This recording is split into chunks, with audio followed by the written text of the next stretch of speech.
PCT, are we rolling? Cool.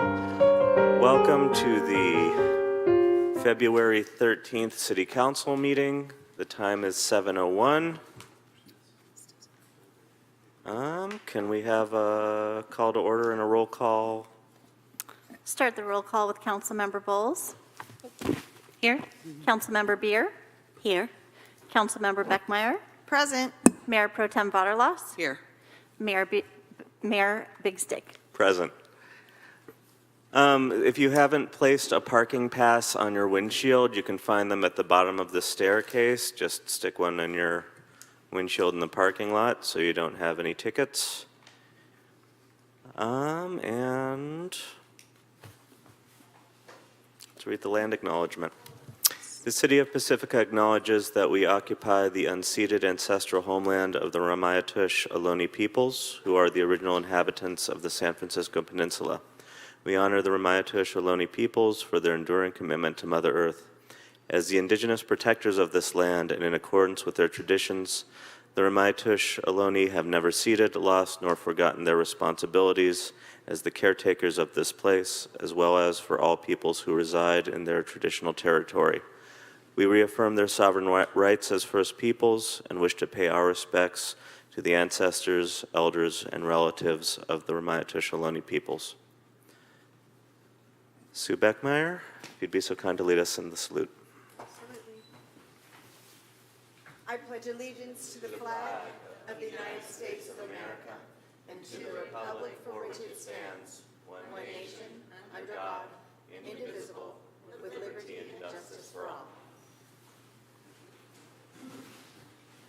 City Attorney, do we have a closed session report? Nothing to report. No action. Thank you. That brings us to special presentations. I have here a proclamation for Pacifica Sports Hall of Fame Week.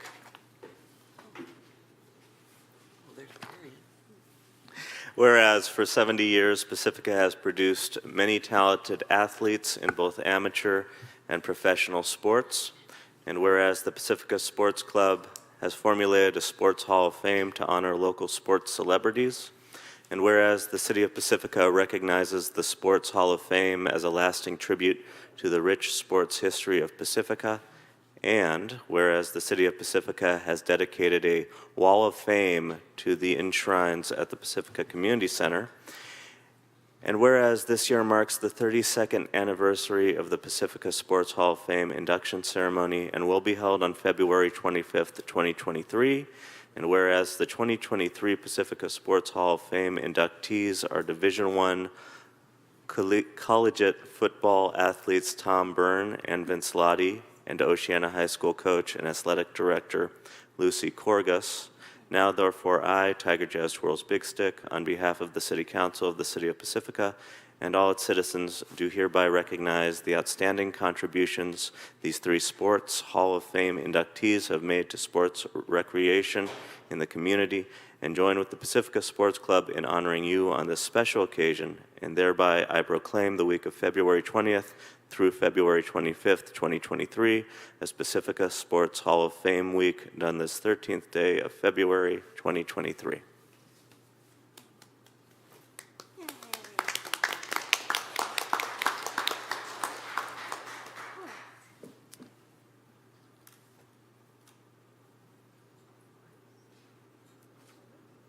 And remember, Horace, please join us. Thank you, Mayor. Yes, on behalf of the Pacifica Sports Club, I thank you, and I appreciate the City Council for their support, not only this year, but going back for almost 40 years that the Pacifica Sports Club has been active. In the last 32 years, the Pacifica Sports Hall of Fame has been around.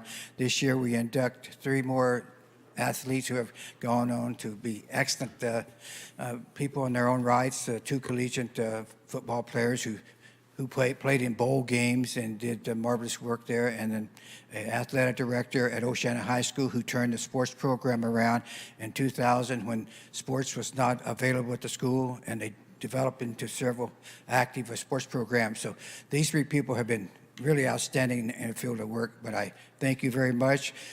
I welcome you and invite you to the dinner. You have your own city manager who's going to be our master of ceremonies this year, so he'll put on a good song and dance program, I'm pretty sure. But thank you very much for your support. Thank you, Horace. Don't go too far. I'll be giving you paperwork in a minute. But before I do, are there any members of the public who would like to make a comment on Sports Week? Council members, any comment? I just want to say thank you because I'm in the Sports Hall of Fame.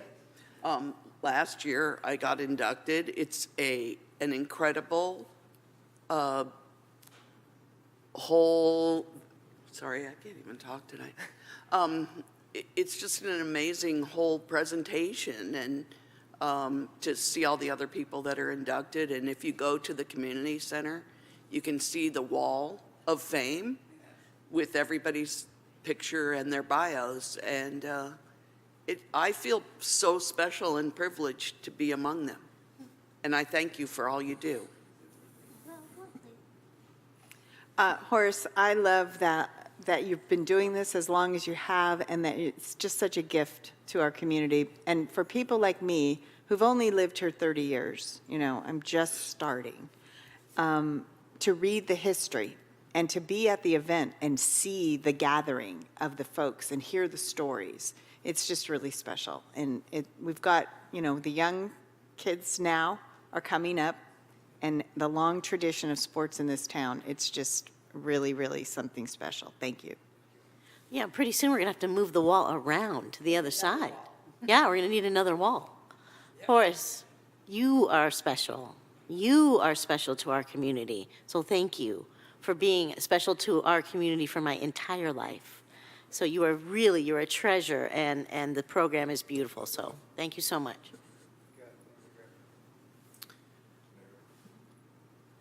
I echo what everyone else said, and through your work, it occurs to me deeper how much sports has had an effect in my life. I'm the sort of person who, generally speaking, I'm not a big sports guy, and yet through knowing you, through your work, I understood the role that my exquisite coaches growing up, including now Ms. Basuino, then Ms. Lottie, had on influence on me, as well as Coach Bill Gray, when he was my physical education instructor for 3 years, including for the Bigger, Faster, Stronger program.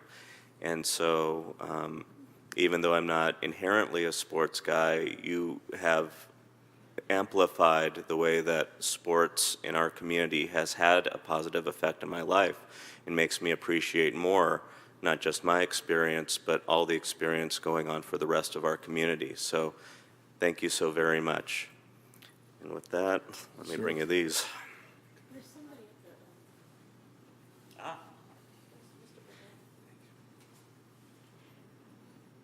I'm going to give the public one more opportunity to speak on Sports Hall of Fame Week.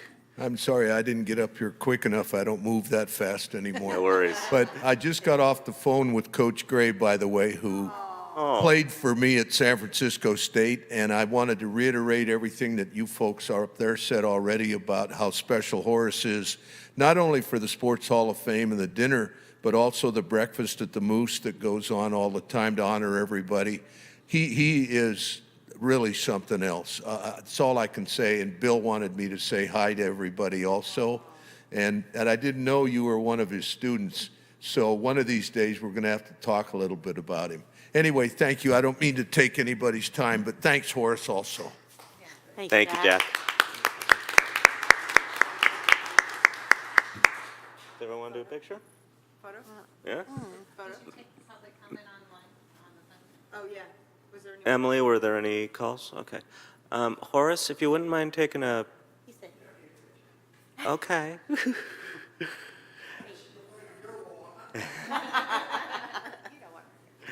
We won't force it. In which case, I am going to deviate slightly from what's printed. I believe we have some new staff members that we'd like to introduce before we move on to consent. City Manager. Yeah, thank you, Mayor Bigstick, council members, Kevin Woodhouse, City Manager. I wanted to just, at the beginning of the meeting, take the opportunity to have two new, and actually one returning employee introduced, and Director Peterson is going to provide the details. And we, as the council remembers, at the end of last year, we started a bit of a tradition. We had a handful of new employees that we brought to council and introduced, and we just like to scoot it up at the beginning of the meeting in case they don't need to stay for an item later on the agenda. All of these folks may be here all evening, I'm not sure, but I'll turn it over to Director Peterson for the introductions. Good evening, and thank you, Mayor Pro Tem, and council members. Lisa Peterson, Director of Public Works. I'm very excited tonight to introduce 3 new members to our Public Works Management team. All have come here to us in 2023. I'm going to start with the person who came here first, which is Eddie Pastrano, who's our new Collection System Manager. And Eddie came to us right in the beginning of January, right in all those storms, and jumped right in and helped us out. He's an expert in pumps and pump stations, so it was really great to have him on board. He has 27 years of experience in the wastewater industry. Most recently came from the city of Manteca. And actually, Eddie is also a returning employee to the city of Pacifica. So he worked here from 2013 to 2015 as a collection system operator. So we also have with us, who came at the end of January, our new city engineer, deputy director of public works, Roland Yip. And Roland comes to us from Daly City, where he worked 7.5 years as a senior engineer working in capital projects and land development. Prior to that, he worked for 11 years in the private engineering consulting industry. And Roland is an expert in capital improvement project management and also in land development engineering. So of course, he's going to be a huge asset to us over in our engineering department. We're excited to have him as well. And another returning employee, we have Louis Sun, and Louis Sun is coming to us from Foster City. And Louis, of course, he used to work for the city of Pacifica. He is an expert on everything that goes over and happens in our wastewater treatment plant. Louis actually helped develop our capital improvement program that we have moving forward. So we're super excited to have him on board because, of course, he's an expert in plant management. We have a lot of very important capital projects that are moving forward, such as our EV replacement project. So he's going to be able to hit the ground running and help us with that project. I can't tell you how thankful I am to have these exceptional individuals as part of our Public Works team. They are going to make our Public Works team that much stronger. Thank you.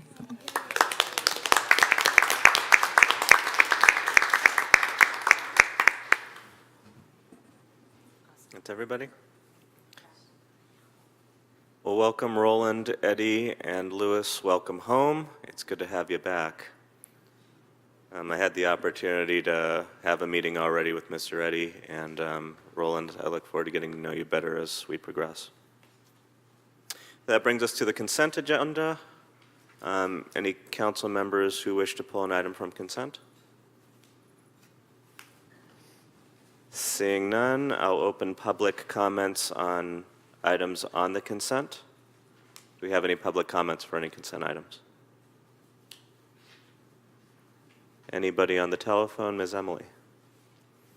And we'll close public comments. If any council members have a question for any of the consent items, now is the time. Otherwise, I invite a motion in a second. I have a couple of questions. Sorry, I didn't push my button. No worries, Councilmember Bowles. There was one question from the public, from Chris Redfield, actually, about the fire compliance report and suggesting that we may need more inspections of short-term rentals in the future. And I'm just wondering if they really have the capacity for taking on something like that. Maybe that's too broad a question. And then just on the vegetation management grants, I know the grants that we've had in the past were for fuel reduction to allow certain neighborhoods to take down trees and then put the vegetation out in the streets. And that was really only done for like the Valleymar and Lindemar areas, but whether we're also considering applying for grants, continued grants for that. I know there's some interest on the north side of town too that didn't have those opportunities. Thanks. So I'll certainly follow up on the number 8 question. I had a similar question after I read that email. And was there a specific question on number 9? Can it be in the north? Can we continue to look for vegetation management grants for the north end of town for fuel reduction? So that, and specific to number 8, I think I was left with the question, and subsequently I got an answer, but since it's been brought up, the idea of, is there an augmented inspection that needs to happen if residence is acting as a short-term rental?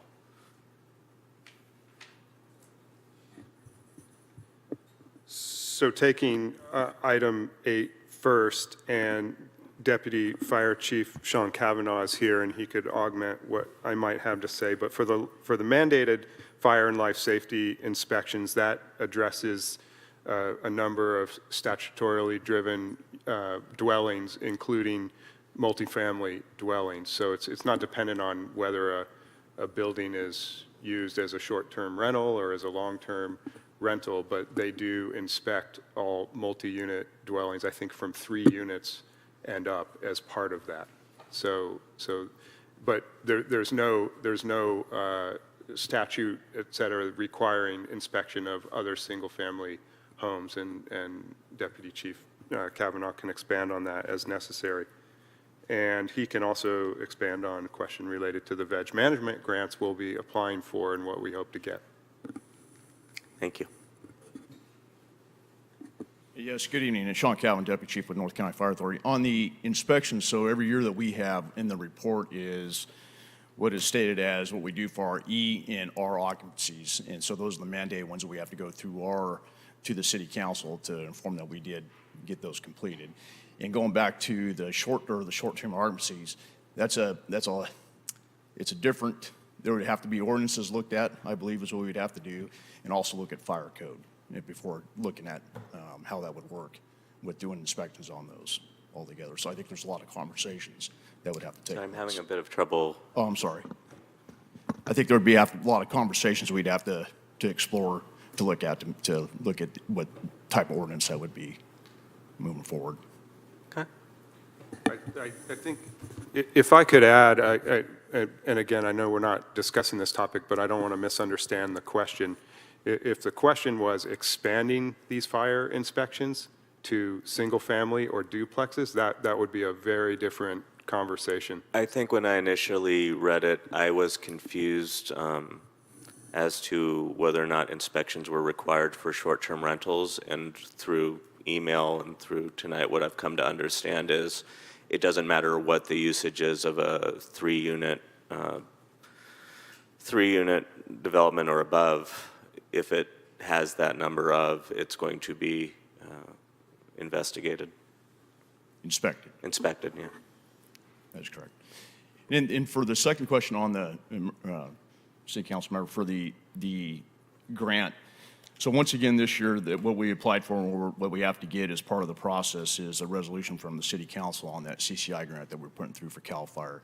This year, what we're trying to do here in Pacifica, again, is looking at $100,000 for public education funds and also $200,000 for basically roadway clearance. And what we can do is we hit through last year, 2 years ago, through the Coastal Conservancy, we got the grant for the chipping program. This grant, if we get it, it'll open up some broader avenues for us to be able to utilize fuel reduction with those monies if we do get it approved. The one we had with Coastal Conservancy was specifically just for a chipping program. And so hopefully if we get this one, like I said, we'll have a broader spectrum to be able to utilize those funds with roadway fuel clearance. And then also, like I said, the $100,000 for public education, we can use that just in many different ways for materials, for messaging out in the public, signs, so forth. So we appreciate you guys backing us with that, with this resolution. It's part of the process, so we do appreciate that very much. Thank you. Thank you very much, Deputy Chief. Appreciate it. Thank you. Any further questions, or do we have a motion? I move to approve the consent calendar. I second. Motion and a second, please vote.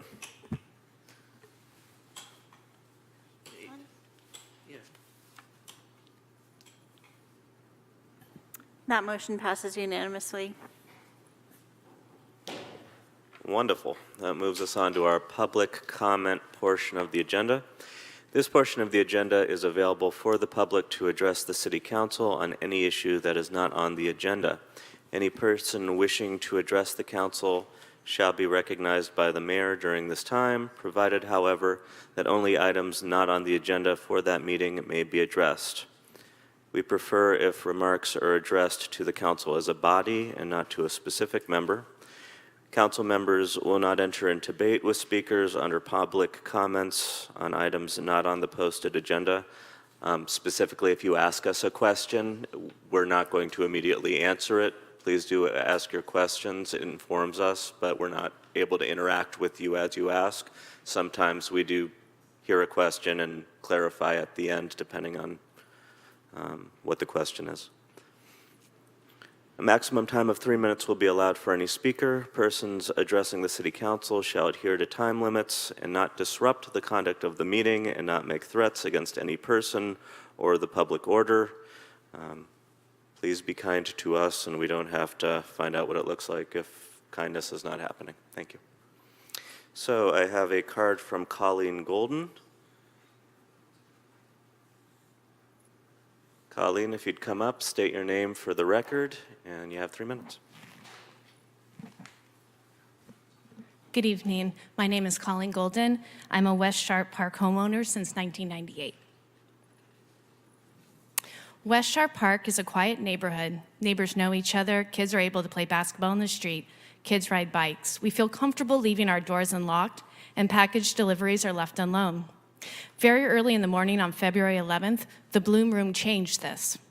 The Bloom Room's inadequate security led to a robbery, police chase, K-9 units, criminals in our backyards, and families awoken in the middle of the night. The Bloom Room company needs to make quick changes to their security plan to remedy the situation. This is our neighborhood. The behavior brought literally into our backyards is a direct result of the Bloom Room. Pacifica City Council approved the permit for this site after numerous objections from neighbors, including crime. Crime is now here. City Council must address the issue as the crime is a result of the permit. At 2:30 in the morning, February 11th, the Bloom Room was broken into. The two robbers from Oakland and Stockton entered the building and took merchandise. The Pacifica police then knocked on neighbors' doors and created a perimeter. It took 90 minutes to arrest the neighbors, 90 minutes of criminals jumping fences into our backyards, 90 minutes of a perimeter set up in our neighborhood, 90 minutes of unnecessary fear for a quiet neighborhood because the Bloom Room was given a permit and the Bloom Room did not have adequate security. Individuals with malintention from outside our community are now canvassing our neighborhood due to the City Council's decisions. At the City Council meeting where the permit was approved for the Bloom Room, I spoke to the issue of security, proximity to a school, proximity to a bus stop labeled IBL bus stop. I was dismissed. The Bloom Room operators presented a plan at the same meeting where they were stated high security. Well, not so. They were listened to by the City Council, in fact, celebrated by city employees who, after the meeting, gave high fives and hugs at the conclusion. The neighborhood deserves an updated plan for security, an apology to all neighbors who are in the perimeter. City Council needs to follow through with the Bloom Room. West Sharp Park is scared and devastated by the decisions of the Bloom Room and the City Council to dismiss our safety. Thank you. Thank you, Colleen. Next speaker, Lynn Adams. And that's my final card. If anyone else wishes to speak, please fill out a yellow card, bring it up. Hello and hi, and thank you, council members, for being here, for keeping things running. Thank you, city manager.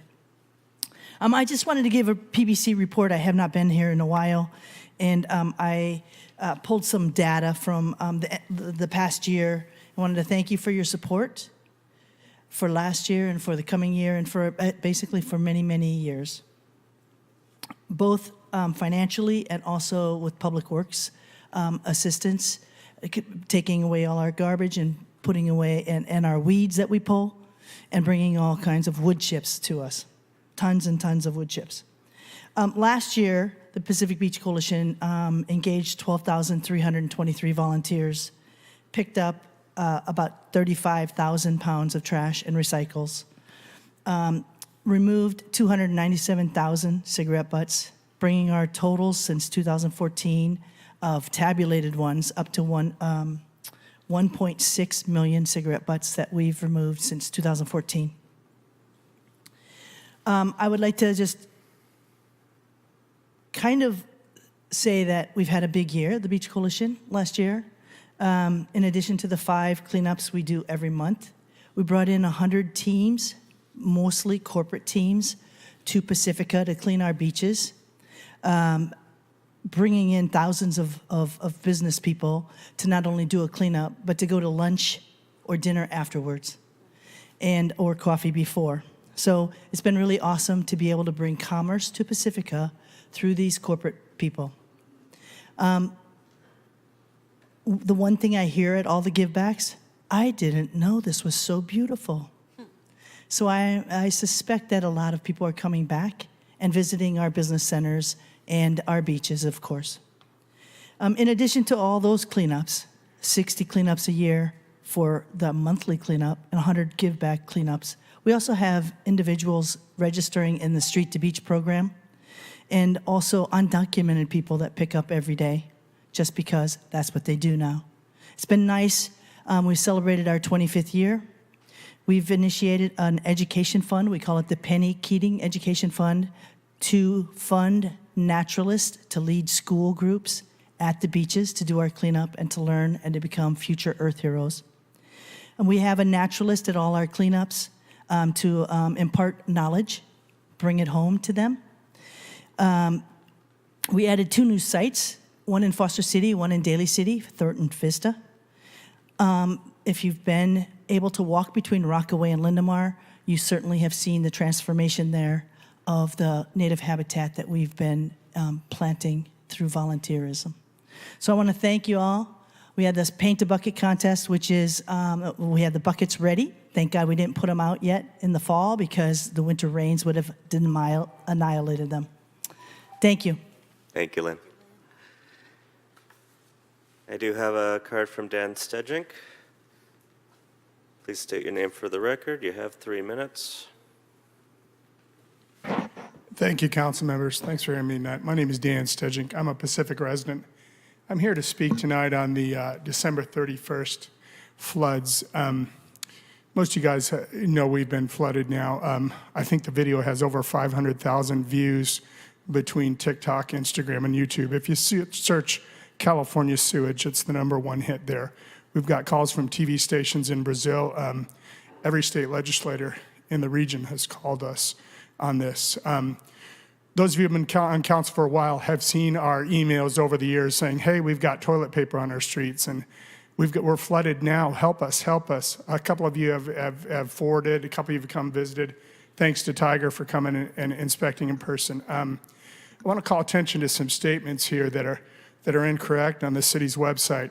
You know, we hear these terms, 100 years flood, million years flood, zillion years flood, 1 billion years flood. You know, these aren't record flooding.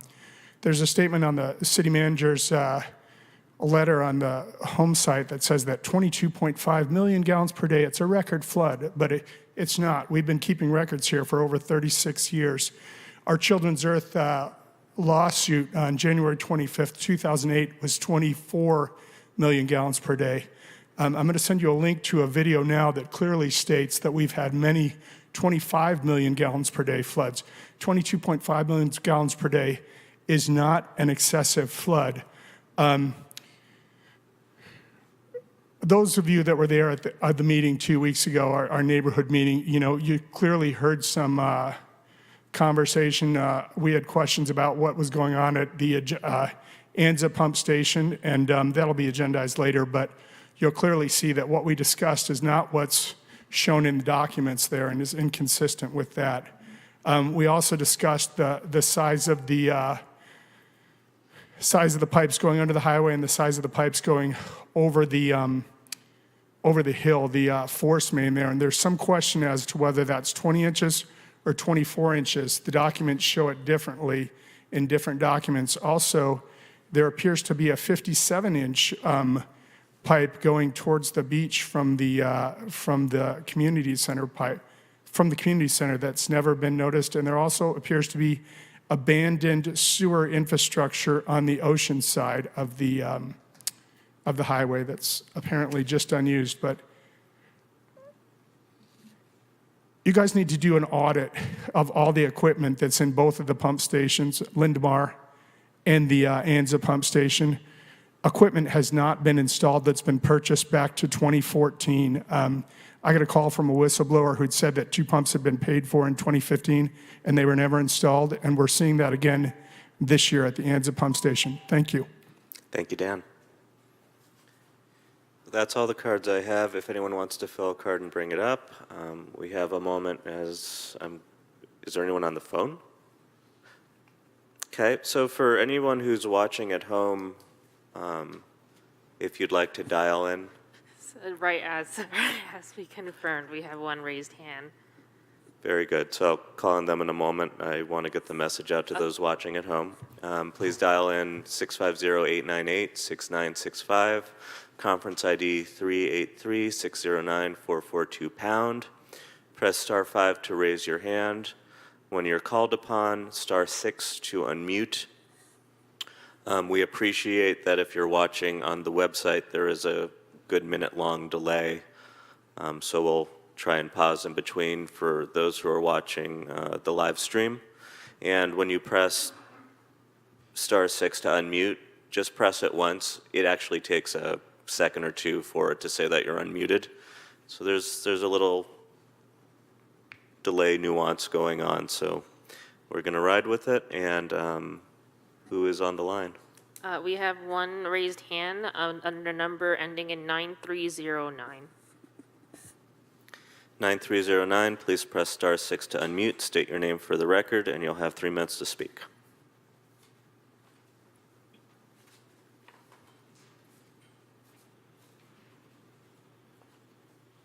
Hello. Hello. Can you hear me? Yes. Yes, great. My name is Clifford Lawrence. Good evening. Thank you for your service, all your board members and staff. Just a quick kind of spray of notes here. I hope people have caught the articles about the sea level damage down at Half Moon Bay and what's going on there. We should see that as a clear message for our area. Interesting story on San Francisco. They got their housing element passed on February 1st, I'm told. And the last thing I have for you this evening, this is a question about our compliance with the California Surplus Land Act, whether or not we have a list, and are we reporting annually as required by the HDC. And I have made a request for those type of documents. I don't know if I've over specified or whatever. I have gotten nada. And so I don't understand how we can have a parcel that we're considering selling, and where is our surplus land list? And where is our surplus land annual report to HDC? Does anybody else see the disconnect here? Thank you very much. Thank you, Cliff. Emily, do we have any other raised hands? There are no other phone numbers. Thank you very much. With that, we'll close public comment and bring it back to council for council communications. Let's see some lights.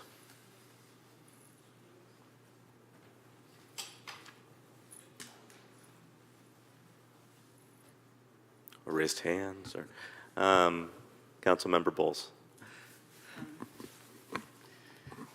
So I went to the Peninsula, my first Peninsula Clean Energy meeting, taking Tiger's place as a voting member for one day. And just want to announce that they've announced a commitment to 100% clean energy by 2025. So they're buying more geysers and batteries and wind and so forth. So that's really exciting that all of our electricity from in the whole county is going to be clean very soon. Because of some things I heard at the meeting and discussed with Tiger afterwards, we're looking at some additional solar projects in the city. Right now that we're in contract with them for the community center, but we're also going to be looking at the Civic Center and the wastewater treatment plant. So that's very exciting. And then I also volunteered to serve on their Citizens Advisory Committee, and that's where there's a lot of cool innovation and communication with the public to try to bring electrification more to the communities. So I'm looking forward to participating in that and bringing some ideas back here. I listened in on the Coastal Commission and Sea Level Rise Working Group meeting that Councilmember Beckmeyer attended, and just wanted to share a couple things. One of the things that really struck me that they said was that we should remember that our beaches are a public resource, and that's not just for us who are lucky to live here. They mentioned people in the Central Valley coming here on a hot day and describe them as climate refugees. And that really hit home to me that, we have that right here in our country, and we need to protect our beaches. They also talked about just with climate change, we have a very short window of opportunity, and we need to work now to plan holistically for sea level rise adaptation, looking at larger areas, not just project by project, where one project can have an adverse effect on adjacent beaches. And that there are creative nature-based solutions out there we can consider, but they need more time to plan. And so just encouraging us to take a longer-term vision and looking at our whole coastline. There's some really interesting ideas from Monterey where they're actually looking at opening up water areas and creating more shoreline. So sometimes adaptation can actually bring good things to a city that, if we can think creatively and plan around that. And then finally, they mentioned that access to future funding for adaptation will depend on our LCP updates, and only communities that have adapted sea level rise strategies will be eligible. And I don't think we're there yet, so I'm interested in following up on our LCP as it goes through the Coastal Commission in the next few months. Attended the Half Moon Bay Memorial with a few of my council members. It's a really moving event. And then I'm just getting started on the Airport Roundtable and commute.org. One thing on commute.org is that we can require developers with projects with 100 trips per day to participate and work towards a shuttle service to BART and Caltrans. So I want to make sure we're considering that as we're looking at bigger planning projects. And the Pacific Beach Coalition movie night was really fun and very crowded. A lot of great support. And then finally, the Pirates of Manor had a fundraiser for the PRC. Such a fun group, and they raised almost $5,000 in one night. Fantastic. Thank you. Thank you. Councilmember Vaterlaus. Okay. I attended the San Mateo County Emergency Services Council. We talked a lot about the new system, the SMC alerts, and I always urge every person to please sign up for SMC alerts. And Zone Haven, there were a lot of questions about evacuation, and Zone Haven will give you the latest information on where you should evacuate.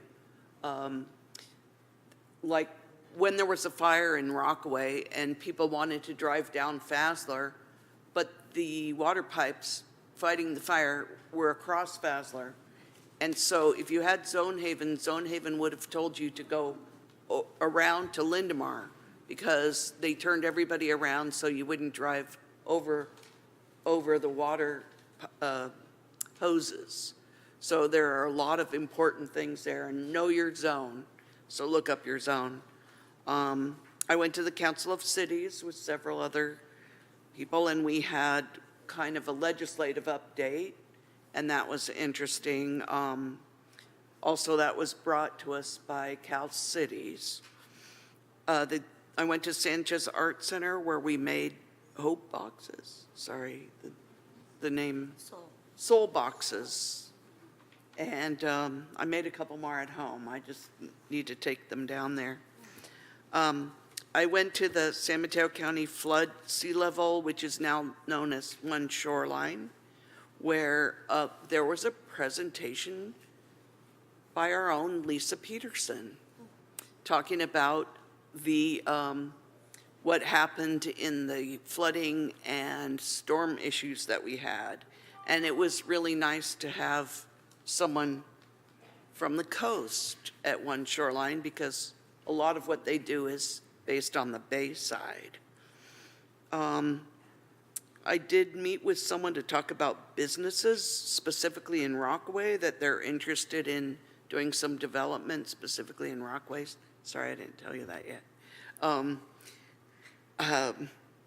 And I want to thank Sue Beckmeyer for attending the City and County Association of Government meetings while I was gone for a week, attending other meetings. It's okay.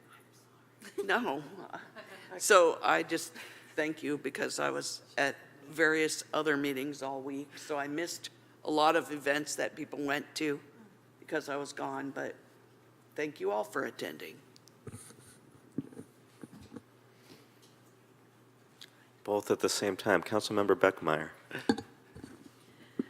I'm usually the person who doesn't have a lot to say, and I was writing notes furiously about all the meetings that I've attended and contacts that I've had over the last couple of weeks. So I'll try to go through it really quick.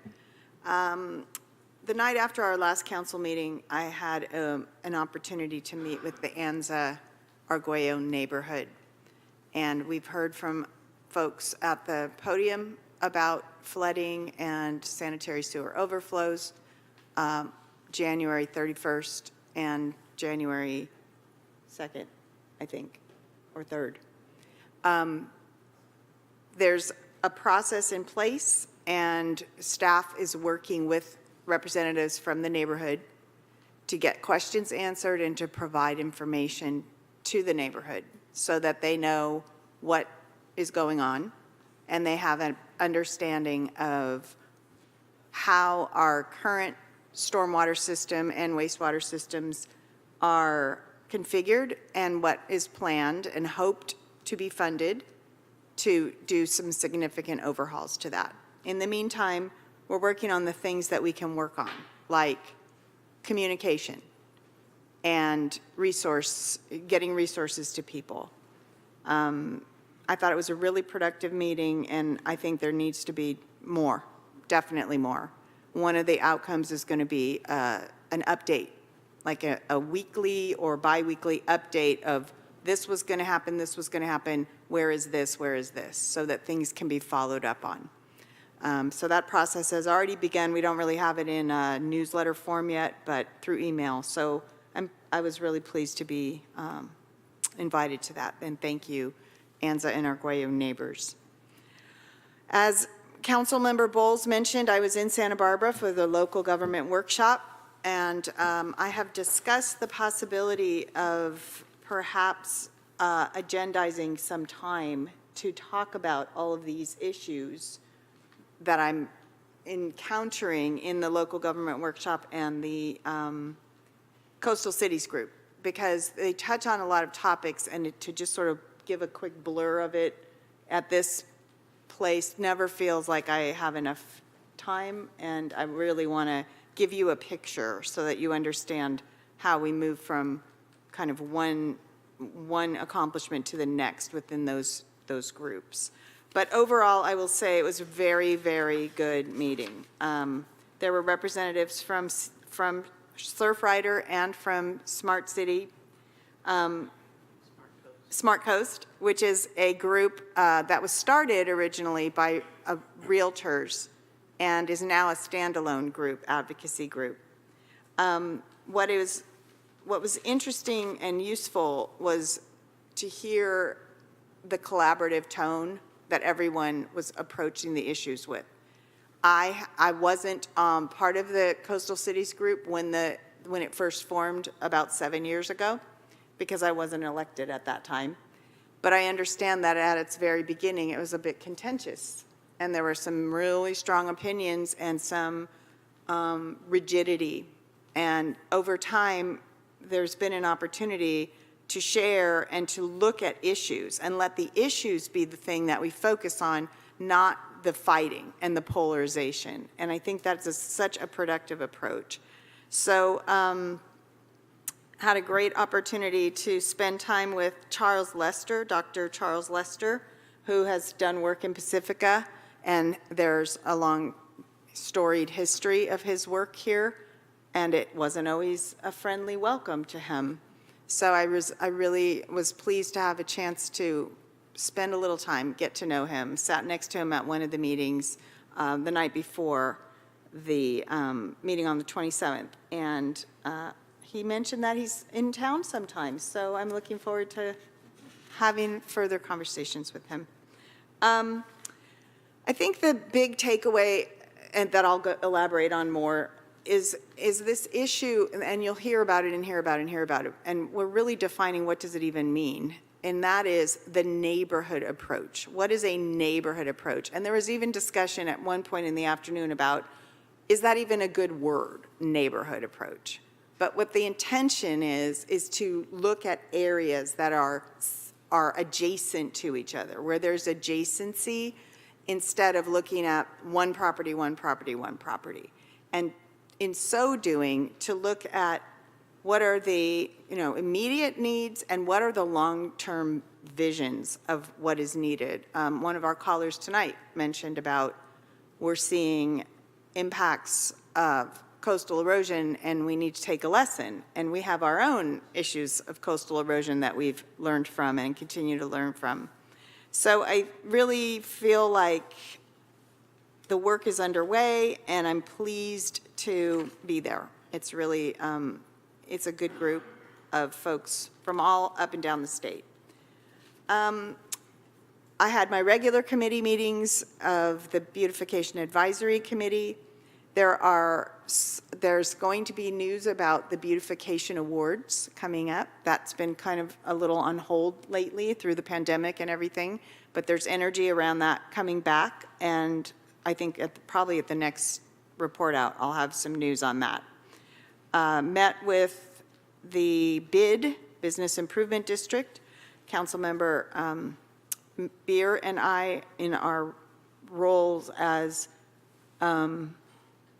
attachment to the Economic Development Committee, met with some folks, and the meeting was very, there was a lot of interaction between the members of the BID, and those are the hotels in town.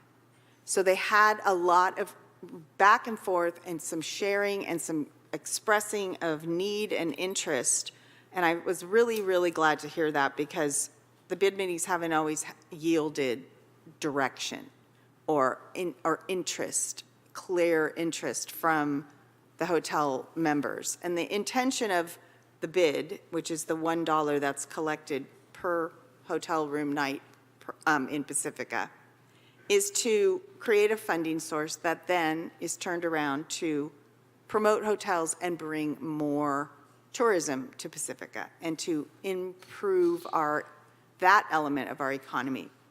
So I think that the hoteliers and managers are really in a place of working together now, and that seems like a great start. And working with our staff, Assistant City Manager Yulia Carter and Project Manager Alyssa Baranti. I met with Robin Renils and worked on the Pride, I'm looking at Mary, the Pride Parade. And really zeroing in on, and I need to verify just to make sure, can you check me? It's June 3rd? Yes. Okay, good, because I've been telling people June 4th. And so let's correct that, the first Saturday of the month in June.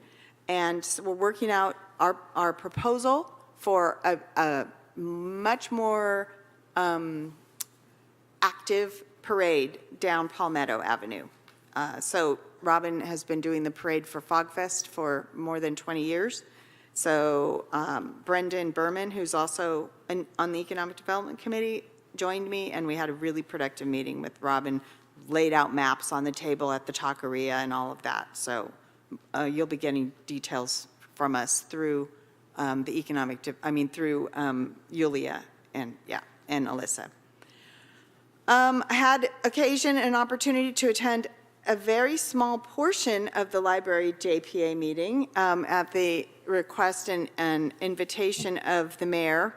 He is the primary representative for Pacifica, and I'm the alternate. And I unfortunately had overlapping obligations that morning, so I could only have half an ear to the meeting. But when they introduced me, I had an opportunity to speak and acknowledge that I was there. I'll do my best to clear my calendar in the future. And Councilmember Vaterlas mentioned the CCAG meeting. The main thing that I wanted to make sure everyone understands is that we are going to be having toll lanes north of Whipple Avenue very soon. Early part of March, they're going to be in place. So if you're driving on 101 and you see these signs and these, toll lane stuff, but then there's a slash through it on the sign, that's going to be removed, and pretty soon people will be paying a toll to drive in some of those lanes. And you need to get a new fast track. The new one is so little, and it has a little switch, and you have to switch it for how many people are in your car if you choose to drive in those lanes. They're going to be, and I was really pleased to hear that, doing a big public awareness campaign starting now and through March 4th. Their intention is to be open and operational at the early part of March. So more on that. And then the CCAG chair and vice chair are continuing in their roles, Davina Hurt from Belmont and Ricardo Ortiz from Burlingame, which is great because the leadership is very strong there. And then I'm sure Councilmember Vaterlas will bring it back, but something they're working on, and it's countywide, is a study to look at all the county processes and policy decision-making, and how do we incorporate equity into that thinking. So it's a consultant-led project with staff that is about 25 to 35% of the way through, I think, but there'll be more coming on that. And I think it will help inform us, maybe Pacifica, for some of our own policies. And that's all I have. Thank you, Councilmember Beckmeyer. Councilmember Beer. Thank you. I think I first wanted to acknowledge what happened at the Bloom Room, and just to say that I'm so sorry that kind of crime has been brought into our neighborhoods and that there's fear. So I really wanted to acknowledge it. Thank you for whoever showed up to talk about that. Thank you for the Pacifica Police Department, who did such a wonderful job of getting the job done. So thank you so much.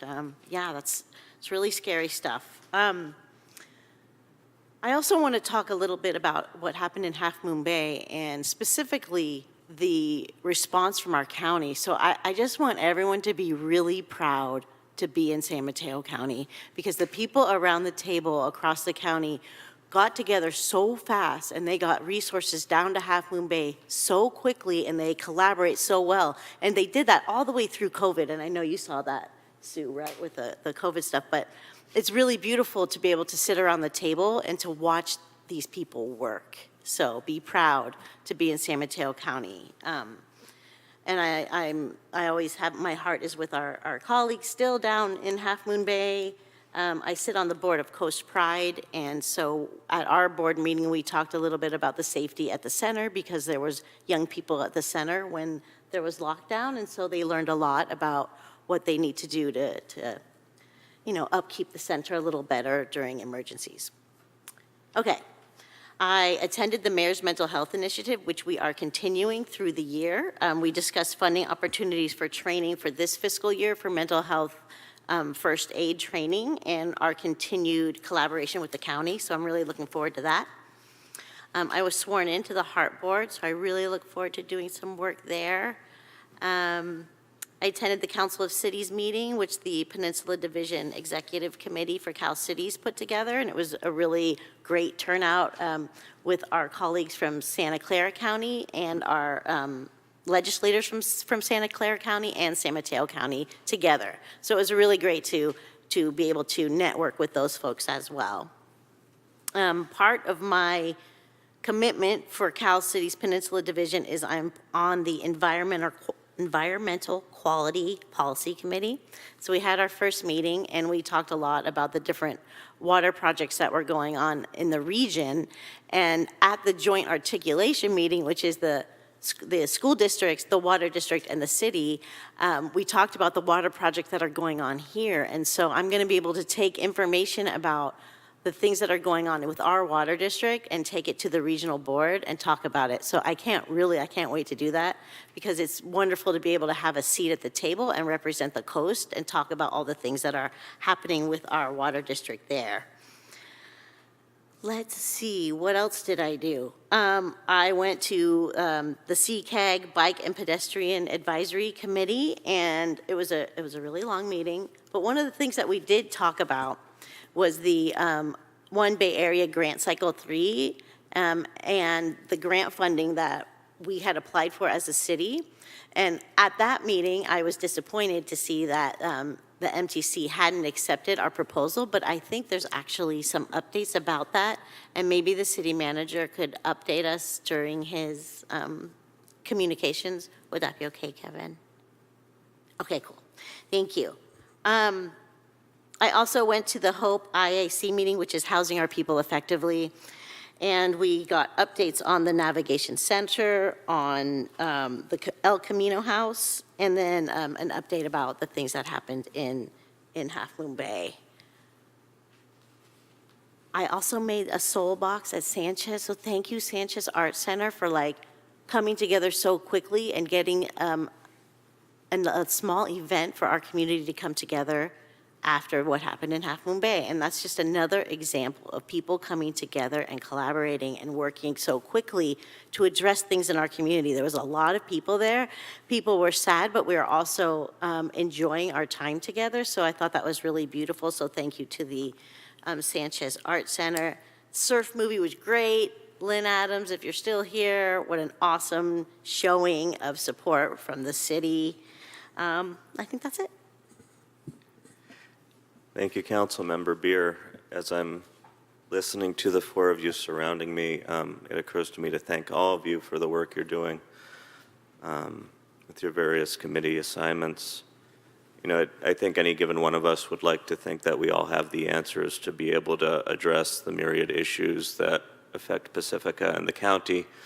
And since that's not possible, we break it apart and combined, hopefully we have that knowledge base to make well-informed decisions. So thank you all for what you are doing. Your point is well taken, Councilmember Beer, about the Bloom Room, about the atmosphere of fear that seems to maintain despite our best efforts. And this translates from as far away as the Ukraine, where my heart has perpetually been for, over a year now, I think? Or for that matter, as close as our good neighbor in Half Moon Bay, where I too attended the memorial along with my fellow council members. So just an acknowledgement, we really are all here together, and we really do need to support each other and try once again to make this something better than the malaise that so easily can infect. I was happy to attend the Arguello Anza meeting with Councilmember Beckmeyer. A first step toward figuring out how to work with the neighborhood so that we are communicating effectively, and ultimately figuring out, A, what those interim solutions are so that the flooding that is historical can be at least minimized, if not gotten rid of. And we definitely don't want to see any more of the sanitary sewer overflows like we saw on New Year's Eve, and the aftermath of which I got to enjoy on New Year's Day. And of course, I use that term glibly in case that's lost in translation. And while we're figuring out what those interim solutions are, I'll certainly be bringing up at goal setting on March 4th that the sooner we get to that $6 million project in that neighborhood that's identified in the storm drainage master plan, the easier I'll be able to rest that our neighbors hopefully will not have to deal with this historical flooding anymore. So, work in progress, more to come. I got to attend Assemblymember Mark Berman's open house in Menlo Park. It was a really good opportunity to get to know the Assemblyman better, to get to know his staff better, and I look forward to working with the Assemblyman and their staff going forward. That night was the Peninsula Clean Energy meeting that Councilmember Bowles attended in my stead. As soon as I was done getting to know the Assemblyman's operation better, I was able to hop on that call and just listen and be grateful that Councilmember Bowles has my back when I'm not able to attend. So thank you. I think we all attended the Council of Cities dinner. It was put together by Cal Cities, and it was this really wonderful bringing together of State Senator Josh Becker, newly elected Assemblymember Diane Pappin, aforementioned Assemblymember Mark Berman, and State Senator who comes out of Hayward, Aisha Wahab, whom, while she doesn't represent us directly, she was really rather impressive, and so it was good to get to know her a little bit. And it's always good to be seen by state-level lawmakers for whatever might come to us later. Had a lot of constituent meetings over the last 3 weeks. On the 2nd, Councilmember Beckmeyer and I attended what's called Brews and Views at the Mavericks House at Princeton. It was a lot of people.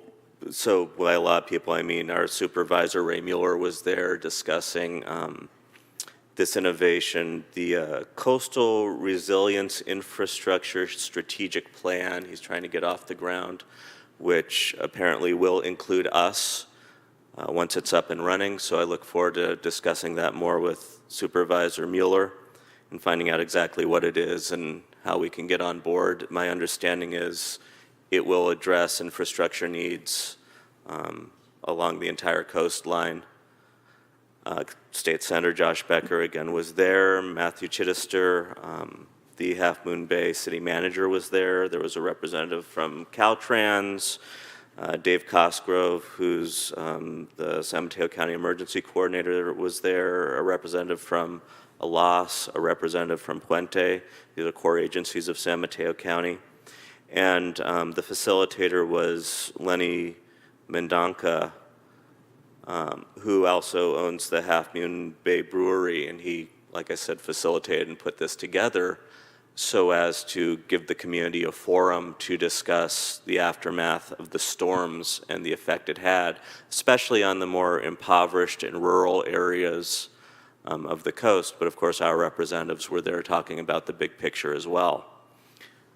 For whatever we experienced, which was no light matter in some neighborhoods more than others, hearing some of the stories that came from the other side of the tunnel was absolutely heartbreaking and enabled me to thank my lucky stars that it could have been so much worse under other circumstance.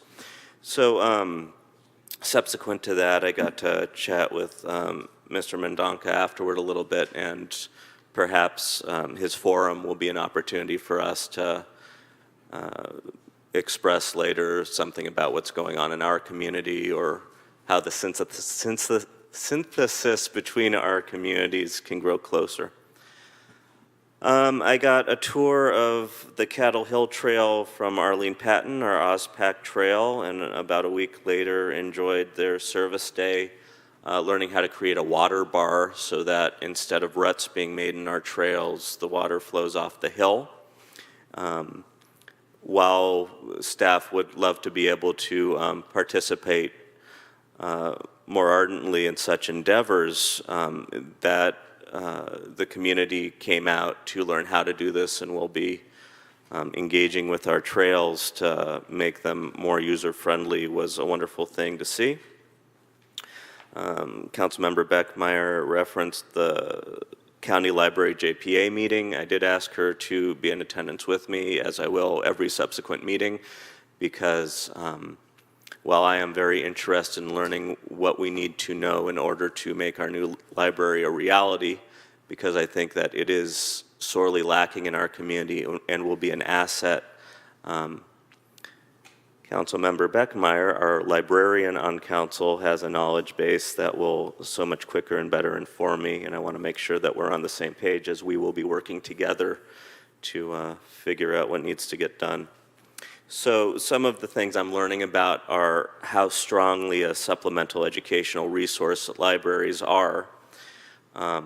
Programs such as the Big Lift, which I'm not as acutely aware of as I know Councilmember Beckmeyer is, because it informs the greater education picture. Something I learned was that English as second language resources are available, and this hit home to me particularly strongly because one of my coworkers is somebody deeply frustrated that she is not learning English at a fast enough rate for her liking. And so knowing that there's resources I can send my coworkers, and usually they're by friends that are not in as strictly structured a form, is really helpful so that our community can grow stronger. And of course, I'm always fond of the parks passes that are available so that anyone can go to any state park without having to worry about paying for it. Makes things much more equitable for those households who need the help. And they come even with backpacks so you can explore with tools, which I think is a really cool program. Bottom line, there are so many resources at a modern library that make a modern library a focus for community building in a way that I don't think we realize because our resources are so antiquated here in Pacifica. So I look forward to learning more and working on very much hopefully bringing that resource to us. I got to meet with a couple of staff members from Anna Eshu's office at the pier. It was good to deepen my relationship with the Congresswoman's office. Subsequent to that, as we were stepping out of the Chit Chat Cafe, there was our engineer Ryan Marquez leading a tour of consultants on some of the analysis and repair work that needs to happen at the pier. And so I got to introduce the women's staff to our staff a little bit, and then subsequently I enjoyed a little bit more of a tour to understand our needs better myself. I was delighted to attend the Beach Coalition fundraising movie the other night. It was about surfing in Ireland. It was a great deal of fun and very educational, and thank you, Lynn Adams and the Pacific Beach Coalition for putting on the event. And then this morning I attended a Local Agency Formation Commission Budget Committee meeting, which was a budget committee meeting, so I won't bore you with that. That's the list of everything, most of everything that I got to enjoy over the last 3 weeks. I just wanted to note for anybody interested, State Senator Josh Becker will be speaking at the golf course this coming Saturday, the 18th at 9 o'clock at the Pacifica Democratic meeting. 9:30. 9:30? Well, they're trying to change it back to 9. Oh, yeah, did they? They didn't. Get there early. 9:30, there's breakfast is the point. So get there, get breakfast, meet the state senator if you haven't already, or at least get informed what's going on. And that is my report. Cool. Staff report, please. Thank you, Honorable Mayor, Mayor Pro Tem, and council members. Kevin Woodhouse, City Manager. I have several communications. I'll start with some meetings that I was in attendance at. A couple Fridays ago, I also attended the Cal Cities Peninsula Division meeting with our legislator representatives. I think I was one of 2 city managers there, but it was very informative at a nice facility in South San Francisco. It was great to hear their perspective and make those connections.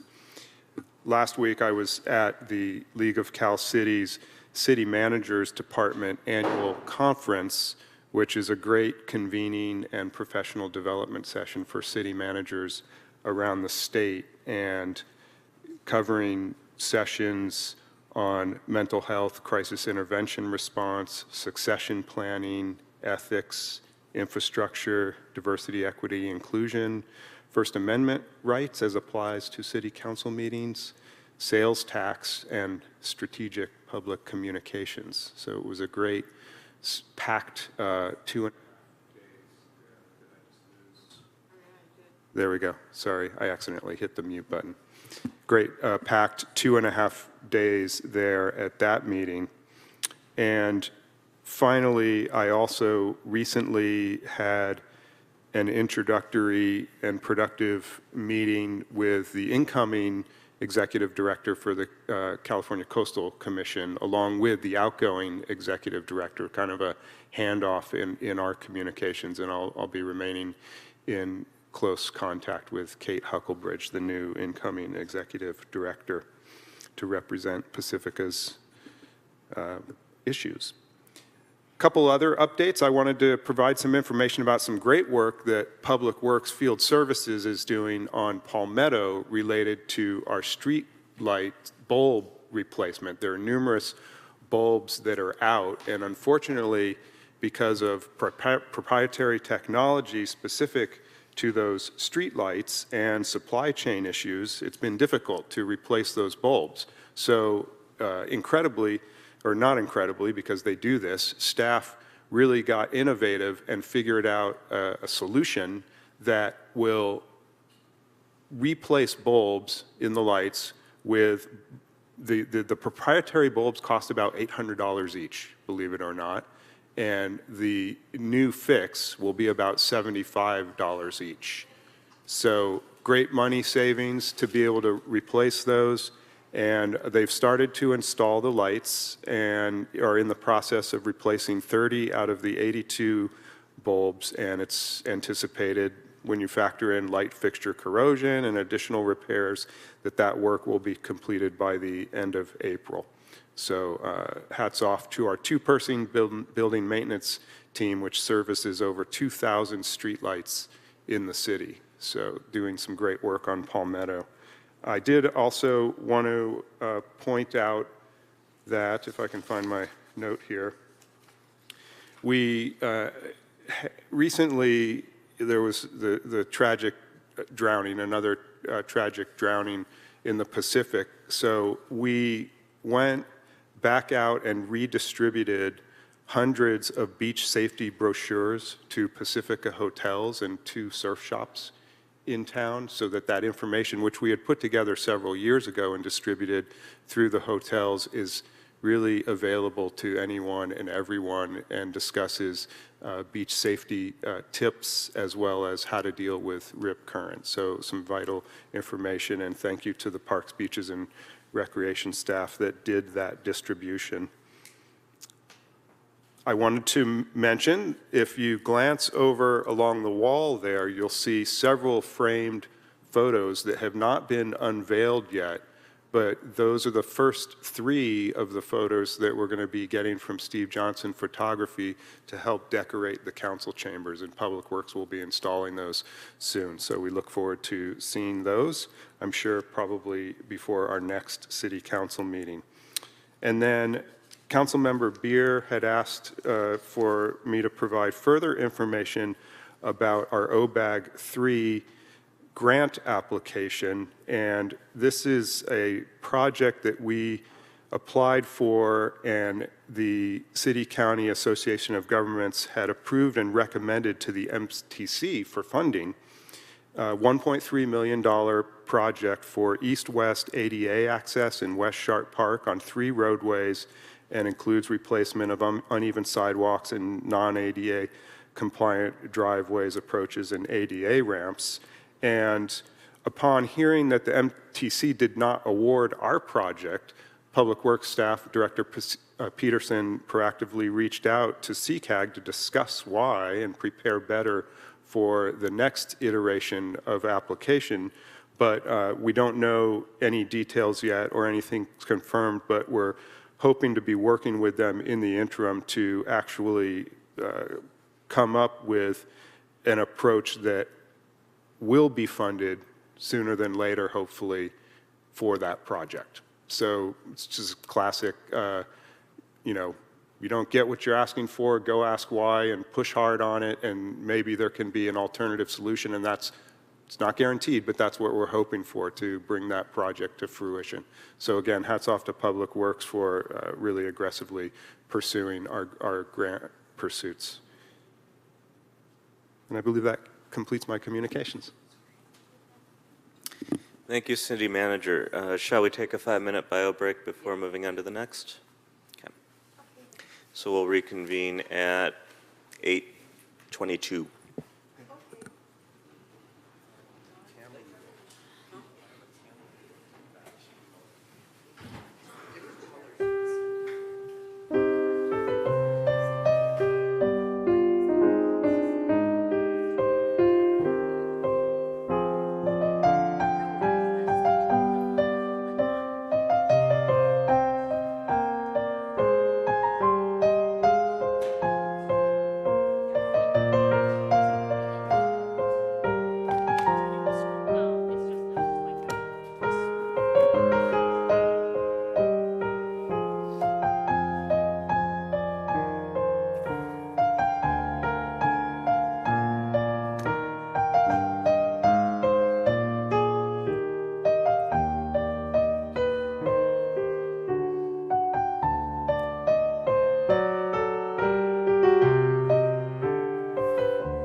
Council members Bowles and Beckmeyer.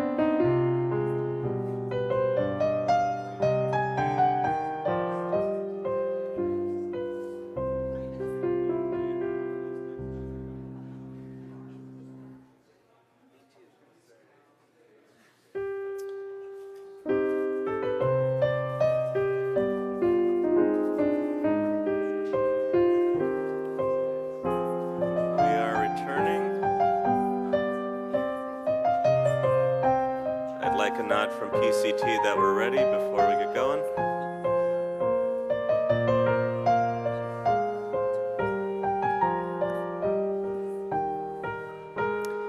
Thank you very much. The time is now 8:24, and we are returning to our session. We're going to begin item number 10 under public hearings, introduction of an ordinance to amend Article 49, short-term rentals, of the City of Pacifica Zoning Regulations, Title 9, Chapter 4 of the Pacifica Municipal Code, PMC, to establish a cap of 150 short-term rental permits issued citywide and various other conforming amendments, file number 2022-36, text amendment TA-123-22, recommended California Environmental Quality Act CEQA status, exempt pursuant to CEQA guidelines 15061B3.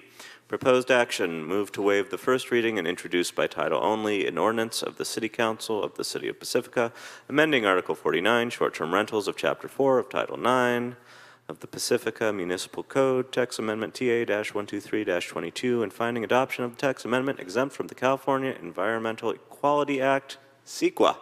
We have a staff report, please.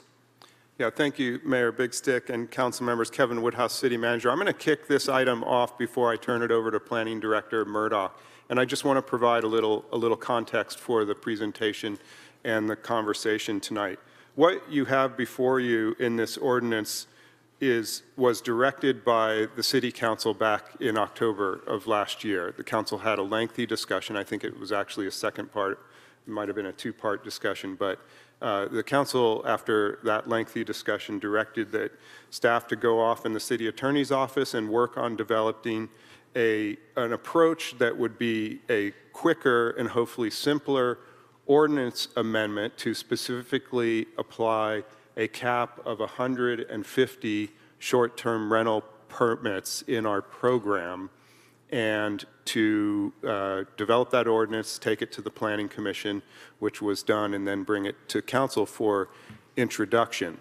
The part of the conversation that was important was that the short-term rental program is a very complex ordinance, and it's a very complex program, and a broader and deeper evaluation of it, revisitation of it, and reworking of it is a significant undertaking for the city.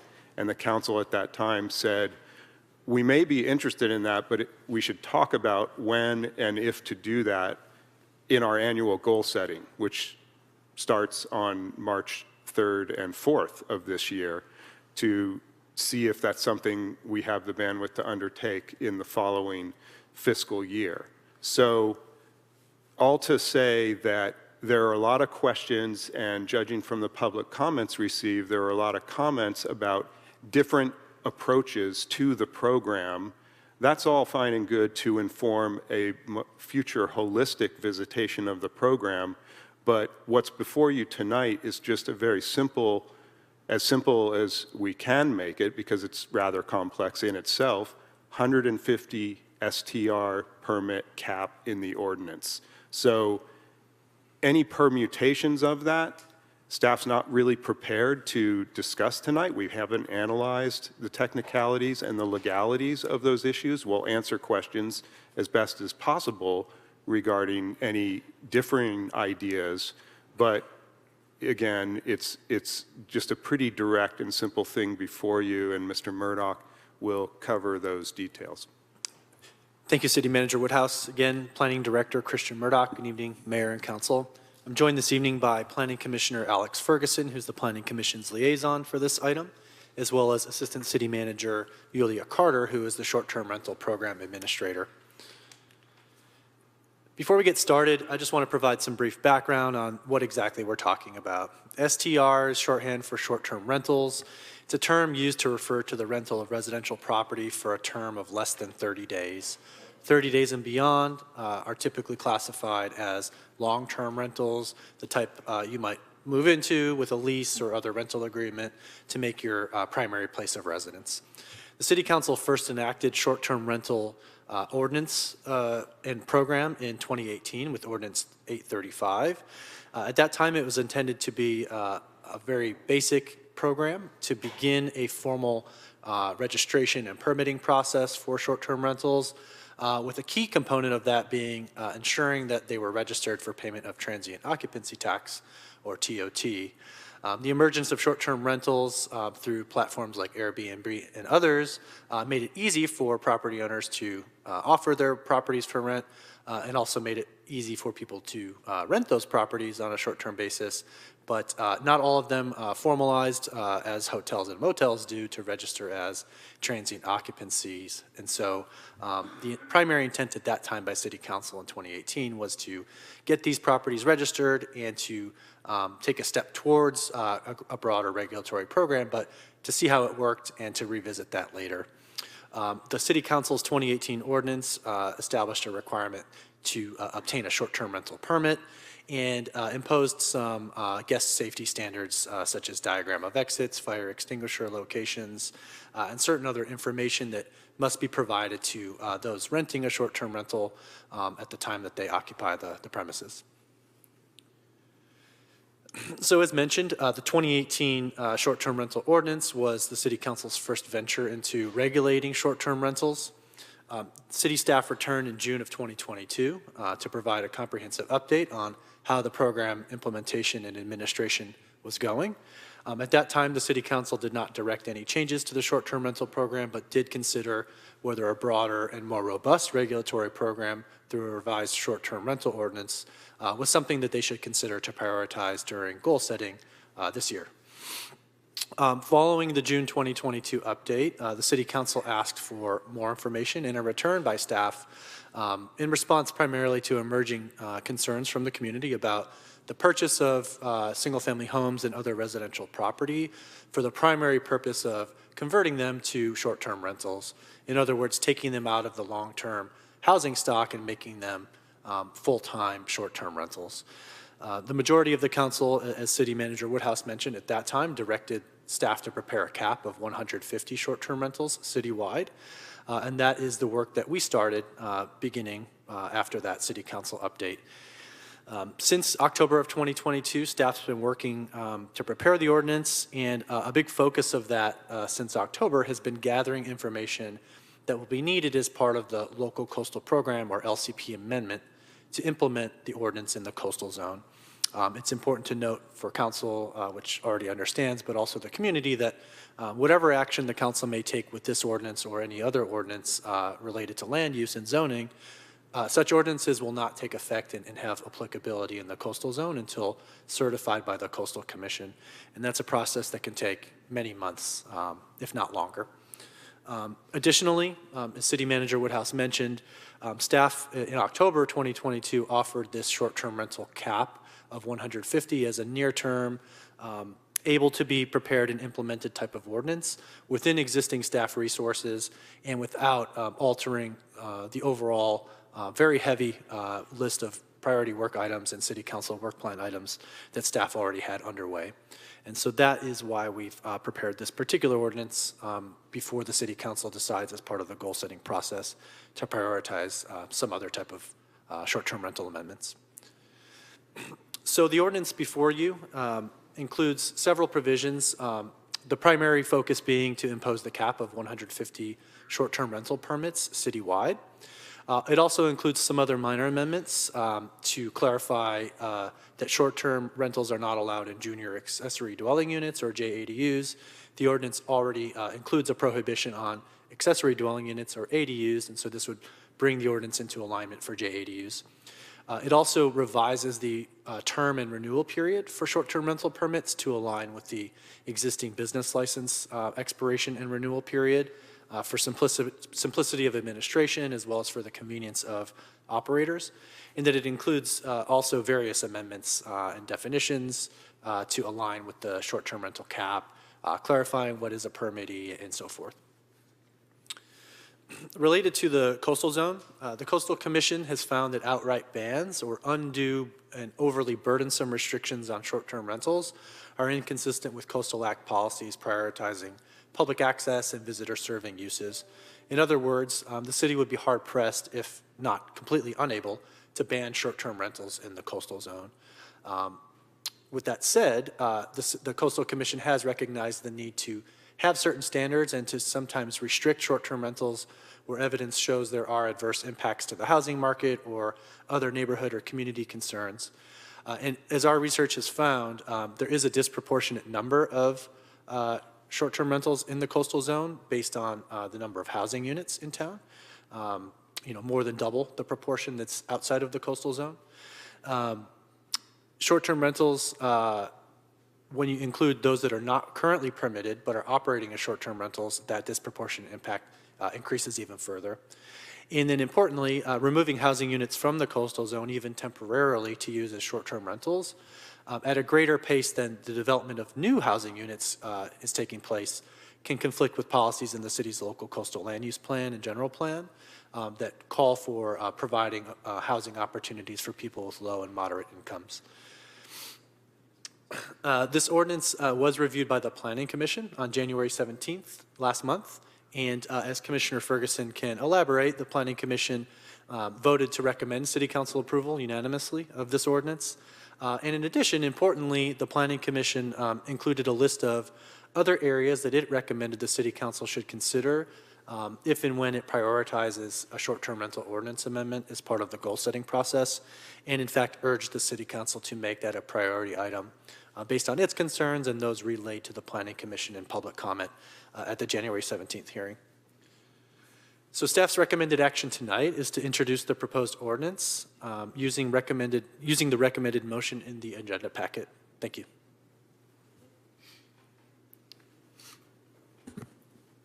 Thank you very much. So I'll take questions from council. I'm going to take the liberty of going out of order, though. This has been a strong focus for our community, and so I wanted to ask a handful of clarifying general questions to get the ball rolling before turning it over to my colleagues. So the big three that I have down here, first of all, Commissioner Ferguson, thank you for being here and joining us. It's good to have you here. My pleasure. So why not units is the first question. Why 150 permits and not units? And frankly, when it was here in October, I think in my mind, I was saying agreeing to units. That's how it was in my mind. I appreciate I might have missed a nuance as I was casting my vote, but now that we have it here in front of us, and I remember during the Planning Commission meeting, there was a lot of comment about that and a lot of discussion. So why can't we do 150 units instead of 150 permits, or can we? Sure. So the direction as understood by staff was to impose a cap on the number of permits that were issued through the short-term rental ordinance and program, but not to change other mechanics or operation of the short-term rental ordinance and program. As City Manager Woodhouse has mentioned earlier, other changes to standards or the mechanics of the program requires more complex analysis. And so as we considered the council's direction with respect to the cap, and recognizing that the city's practice since enactment of the 2018 short-term rental ordinance was to issue a single permit for a property regardless of the number of individual units operating, To change from that practice through, while imposing this cap would be a more complex amendment to the ordinance and the city's operation and administration of that ordinance. And so that's why this has been prepared consistent with the past practice since 2018. And specifically, we were trying to put something quickly in place to put a lid on it before it got worse. So just follow up, and I'm not asking for a number. I'm asking for a vague yes or no. Do we currently have over 150 units, given the number of permits we currently have out? We do. Okay. So we're already past the 150 unit mark. How many permits do we currently have out? And now I am asking for a specific. 136 permits. 136 permits. So if we put this cap on tonight, coastal zone notwithstanding, presumably that means there are 14 more permits it would be possible to issue, and that would be extent of the growth of the STRs for the time being. I see City Manager. Yeah, if I may clarify, but a question in case there was late-breaking data. I believe that there are in process more units pending already, so through the bringing them into compliance or having applied and already in the process to be approved, that takes it, the number I remember is up to 144, but that maybe has changed, so please clarify. No, that's still the same count. So we have 136 active permits currently. We have about 10 discovery properties that are currently in the process of obtaining the permit. So they don't have a permit yet, but the HDL is working with them, with the property owners, to bring them to compliance. And they're already running STRs right now? They already what? Those 10, are they already running as STRs right now? Well, yes, they are. They're discovered as STRs. So they're bringing them to compliance. Practically speaking, it might as well be 146 permits, kind of, sort of, practically speaking. Unless some of them decide to close throughout this compliance and not pursue their operations, which happened in the past as well. I think that what I'm trying to clarify in my mind is currently that housing stock is right now not on the market for anything except, okay. So currently, to the best of our knowledge, we have additional 10 properties that are operating without a permit. So then practically, there's 4 permits, assuming those 10 go through, that could be issued. Correct. Okay, so this is, it sounds like pretty clearly a cap. I'm sure we'll talk about nuance, but final question, if this goes through, my concern is after the coastal zone, I think in my mind the worst case scenario is this goes through, not in the coastal zone, it's capped, but then how do we cap it in the coastal zone, or can we cap it in the coastal zone? Is it possible to delay processing those permits in the coastal zone while the Coastal Commission rules on it, or while we're waiting for Coastal Commission to rule on it, could 20 more show up in the coastal zone and then we have to live with them even though they surpass our cap after the Coastal Commission rules? Yes, so the ordinance will not be able to take effect to impose a cap applicable to short-term rental permits in the coastal zone until the ordinance, if adopted, is certified by the Coastal Commission. So the potential exists that between City Council enactment of this ordinance, if that occurs, and Coastal Commission certification, that the cap could be reached such that no new short-term rental permits outside the coastal zone would be issued, but we would be compelled to continue to issue short-term rental permits within the coastal zone, provided they meet all of the other applicable non-cap criteria of the short-term rental ordinance. If that occurs, which is speculative, but the potential exists that that will occur, we do have some options which we can discuss with the council this evening to potentially make some additional changes to the draft ordinance that's before you to allow some staff flexibility through the adoption of regulations that would enable some sort of prioritization process related to the annual renewals to, over time, bring that number of permits back down to the cap. That process will depend in part on how far over the cap the city could end up, if at all. And so it would be a tool in the toolbox to help through the annual renewal process potentially, or through other prioritization mechanisms by regulation, bring the total number of permits in alignment with the cap. Because in my mind, as I'm thinking about the next steps in the process, assuming we vote in the cap tonight, there's this nightmare scenario regarding the coastal zone that's playing out in my head, and I'd really like to have some understanding how we can mitigate that. And so I'd love to hear that nuance later. Thank you. Okay, open to questions. What if it's per property and you have 6 units in your building and you apply right now for each one of your units? Is it just rejected since it's per building? What happens with that?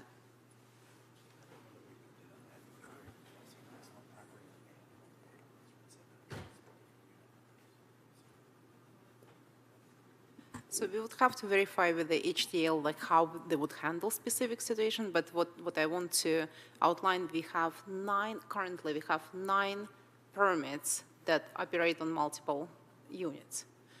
And so that's the data they provided to us. But as far as if any of these operators applied for multiple permits, whether it would be denied or some kind of screening would be in place, so we would have to check the specific situation. I'm hoping that the HDL would be consistent, so if it's the same physical location, they would treat it as such. I actually want to ask a follow-up question to that, because my understanding, I was told a story, there's one permit holder that has a 4-unit complex, of which 3 of those units are being rented out as STRs. Under their permit, if that 4th person were to move out, would that permit cover converting that 4th unit to an STR? Or is that permit only allowing the 3?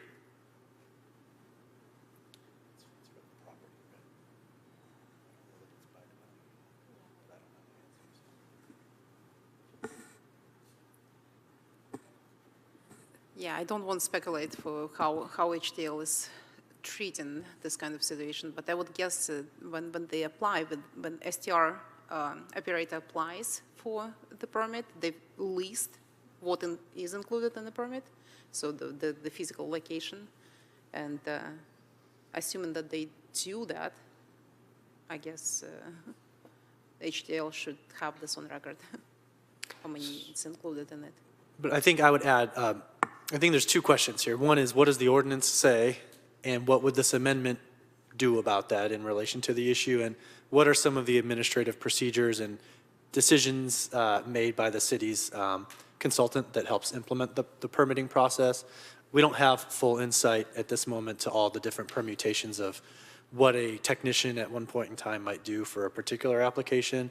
I think what I can offer is there's nothing in the ordinance that would prohibit or limit that 4th unit from being turned into an STR. There may need to be an administrative function, amending the permit application, perhaps applying for a new permit, but there's no limitation in the ordinance currently or proposed on that 4th unit becoming a short-term rental. I think that as I'm trying to wrap my head around it all, it's very quick to jump from the cap to things that aren't specifically limited to the cap. And I appreciate that, we're going to try and keep this conversation as cap specific as possible, and then to understand how quickly I jump away from that. For the sake of trying to just understand what the playing field is, I think it might be helpful for me to understand that the permit runs with the address, whatever the permutation of units happen to be there at that address. I think that's the best working understanding of that situation, right? And to add on to what Assistant City Manager Carter mentioned, there are 9 permits we've identified that have multiple units, if you will, or short-term rentals associated with that permit. The total number is 34 operating under those 9 permits. So as to your question earlier, Mayor Big Stick, about how would that relate to the cap if we were to go to a unit basis, it appears from the data we have that when you take the 34 minus the 9 permits they already have, it would be 25 more. So give or take, 175 total permits based on, or maybe 171, but thereabouts. Thank you. Councilmember Beer? I was just curious if HDL's here. Is anyone from HDL here? Or, No, they're not. okay. So if I have questions for them, I can just give them to the city manager, or?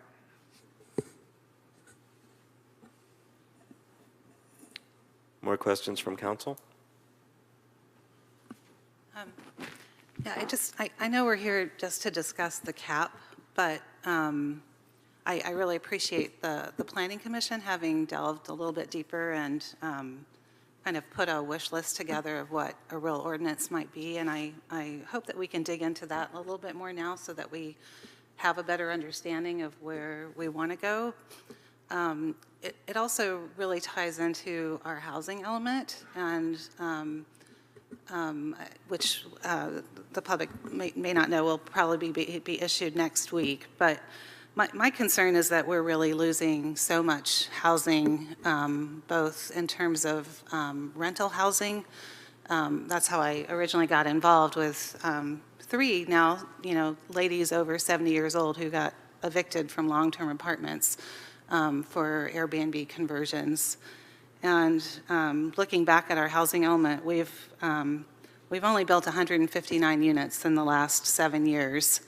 And here we are, with 129 plus the extra 25 for these multiple permits. We're already at 154, and then 10 more, that puts us above. So in these few years, we've already basically, washed out everything we've built. And it's really becoming a problem, and I think it does need to be addressed in our housing element, and so I'm hoping that we can have a robust discussion tonight. And I'm sure we will. Was there a question, or otherwise we'll have deliberation on the other side of? Sorry, I do have some questions, but go ahead and. No, I'm asking if you have questions. Okay. You want to go with one of your questions or on the Sure. Well, there's a couple of questions I had in the staff report that might just be typos, but the bottom of page 135 says, based on host self-identified STR maximum, the average STR in the coastal zone can accommodate groups of 6.5 people per site with a maximum of 16 guests per site. So that didn't make sense to me. I think what that was characterizing is the average size of the accommodation and then the largest accommodation that was identified in the data. Okay. And part of that analysis is to help frame the assortment of visitor accommodations for the Coastal Commission, anticipating the request for that data in the certification process for the ordinance if it's adopted. Okay. So, and then just reading, so trying to understand, so these that can hold so many people, 16 people, reading our municipal code definition of hotels in section 9-4-.245, it says a hotel shall mean a building or portion thereof containing 6 or more guest rooms, used, designs, or intended to be used, let or hired out by, to be occupied by 6 or more individuals for compensation. So it seems to me that some of these STRs now could fall under our hotel definition. And I'm just curious what your thoughts are about that, because then there are different requirements like the fire department inspections and building code requirements and so forth if it's a larger occupation. Sure. I think my initial thought on that is if it was in a commercial district, then yes, it might be a hotel and it may have hotel-like characteristics, but this is a use that's authorized as a short-term rental pursuant to the zoning. And so upon obtaining a permit, such a use can operate under the current short-term rental ordinance in a residential zone without being a hotel for purposes of zoning. But for life safety issues and exiting and so forth, the rules are very different. Right. I think there's more than one issue here. I think your first question was asking about land use and zoning classification, and so that's what my response addressed. It very well could be the case independent of zoning that the size of a particular short-term rental could trigger a change in occupancy for purposes of the building code, and thus trigger required alterations to exiting or what have you. Those are particular technical aspects that I'm not prepared to speak in detail about tonight. But yes, that's something that we should be looking out for, and that is some feedback we've taken previously to begin to incorporate into revisions to the administration of the process. Okay, yeah, just looking at the application, it doesn't look like we even ask the number of bedrooms or the number of people. And obviously, it has a very different impact on the community if it's 16 people versus 4, Sure. you know, traffic and cars and so forth. Councilmember Beckmeyer. I'm going to leave the question about hotels or not for the moment, and maybe come back to that after public comment. I would like it if you could go back over what you said in your opening, Mr. Murdoch, about how the number of permitted STRs in the coastal zone, if I heard you correctly, is disproportional to the number of housing units in the coastal zone as compared to the number of STRs not in the coastal zone, right? Can you talk more about that for a second, just to help color that in? So Pacifica overall has something in the order of 14,600 dwelling units citywide. Within the coastal zone, there are approximately 2,500. So a relatively small share of the city's housing stock is located within the coastal zone in terms of dwelling units. While the numbers vary, you know, we have a particular snapshot in time in the Planning Commission staff report in Table 1, and we have a more up-to-date figure, which I can get for you in a moment, that's increased somewhat. But regardless of which figure you use from you know, the Planning Commission report or the figure we give you tonight, relatively more short-term rentals are located in the coastal zone than outside of the coastal zone when you compare the number of dwelling units in the coastal zone compared to the number of dwelling units outside. And it's something on the order of at least twice as intensive in terms of short-term rentals per dwelling unit if we were to use that ratio. And so what our data has demonstrated is that for whatever reason, more operations of short-term rentals are occurring in the coastal zone. One can come up with various reasons why that may be the case, closer to the beach, what have you. But whatever the reason, the fact remains that housing units are being disproportionately converted to short-term rentals in the coastal zone as compared to outside of the coastal zone. And just to follow on to that, in the data that you're preparing for the Coastal Commission staff, is this fact among those? Or did they address that in their questions, or are you going to provide that context for them? Absolutely. So as mentioned, the Coastal Commission believes that bans on short-term rentals are inconsistent with the Coastal Act, but reasonable regulations, including limits on the number and location and certain other characteristics, are permissible if there's a demonstrated adverse impact to housing availability or other Coastal Act-related considerations. Our local coastal program does provide policy support and emphasis for housing opportunities for people with low and moderate incomes. And so the more housing units that are converted, the fewer housing opportunities there are in the coastal zone for persons with low or moderate income. And so that is a key point that we intend to make in a transmittal to the Coastal Commission if the City Council were to adopt this ordinance. Got it. And then the other question I have is in reference to the list of questions that the city manager sent to us, question number 22. And it has to do with, is it possible to cap the number of units per permit? So it's somewhat along the lines of what the mayor was asking about. And I realize this is a bigger question than tonight, but it goes to, you know, this issue of proliferation. And so I read the answer to that question, and my response to that answer was, why? Mm-hmm. So I don't understand it well enough to understand why it can't be done or what the constraints are. So whoever can address that would be helpful. Sure, I can begin. So as was mentioned, there are already 9 permittees in the program that have permits for multiple units. So if the council were to direct a cap on units instead of permits, we would be in a situation, and tonight we can't speak to all of the analysis and enforcement and legalities about how we address those that already have permits for multiple units under one permit. So it's a complexity that we weren't directed to look at, did not analyze that, so we wouldn't be prepared to speak to that tonight. But, we would have to go back and, spend time and work on that as directed by council. In the larger reevaluation of the STR program, there are going to be a lot of ideas that generate questions about administration and enforcement of the program.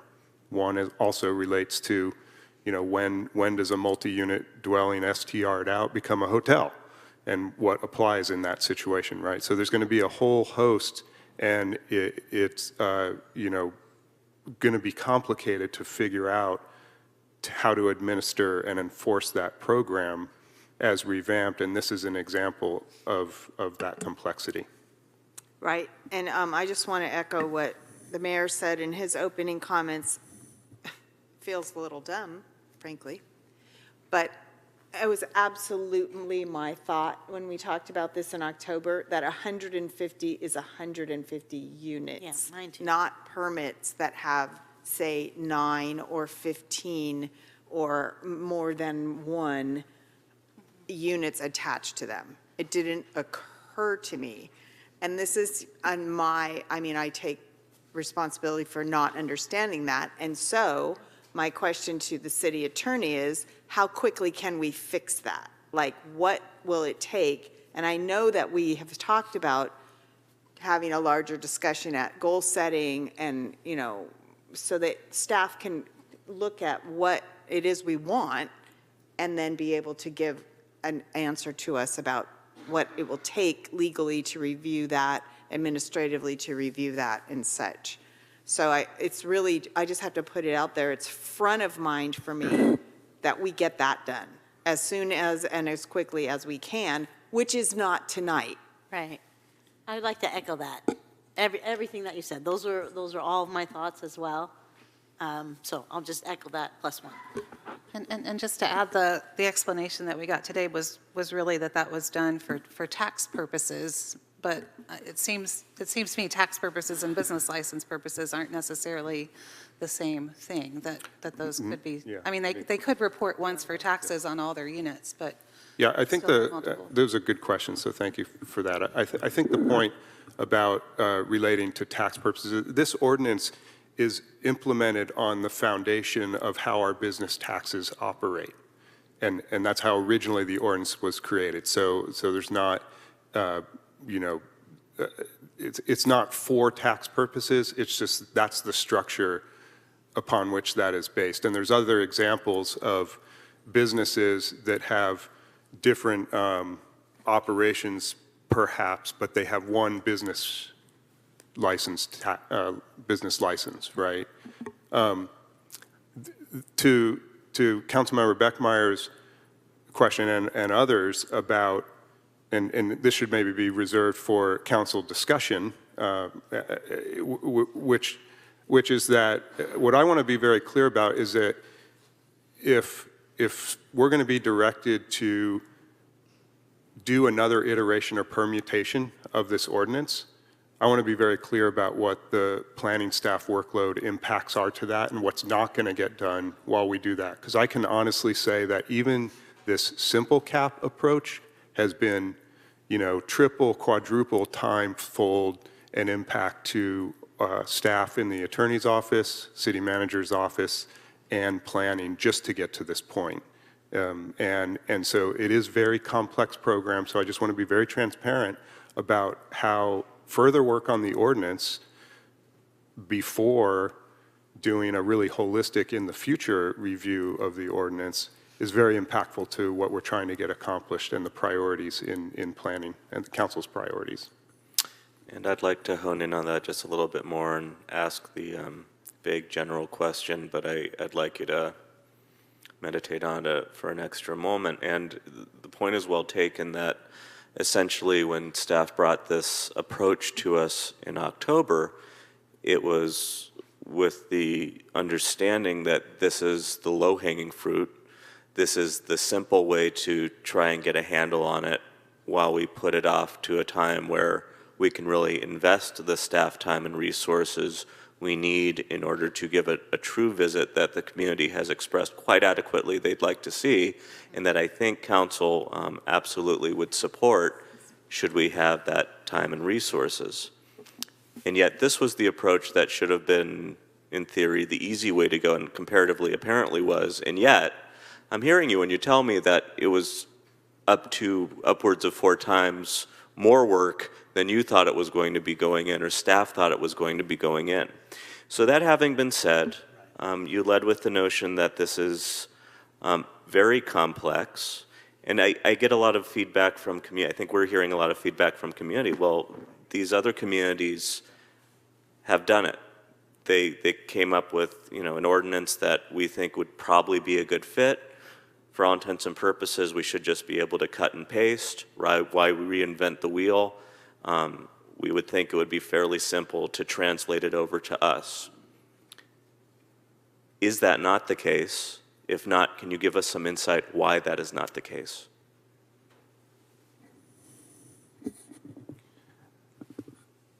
I'll start with that I think Pacifica was an early adopter in regulating STRs.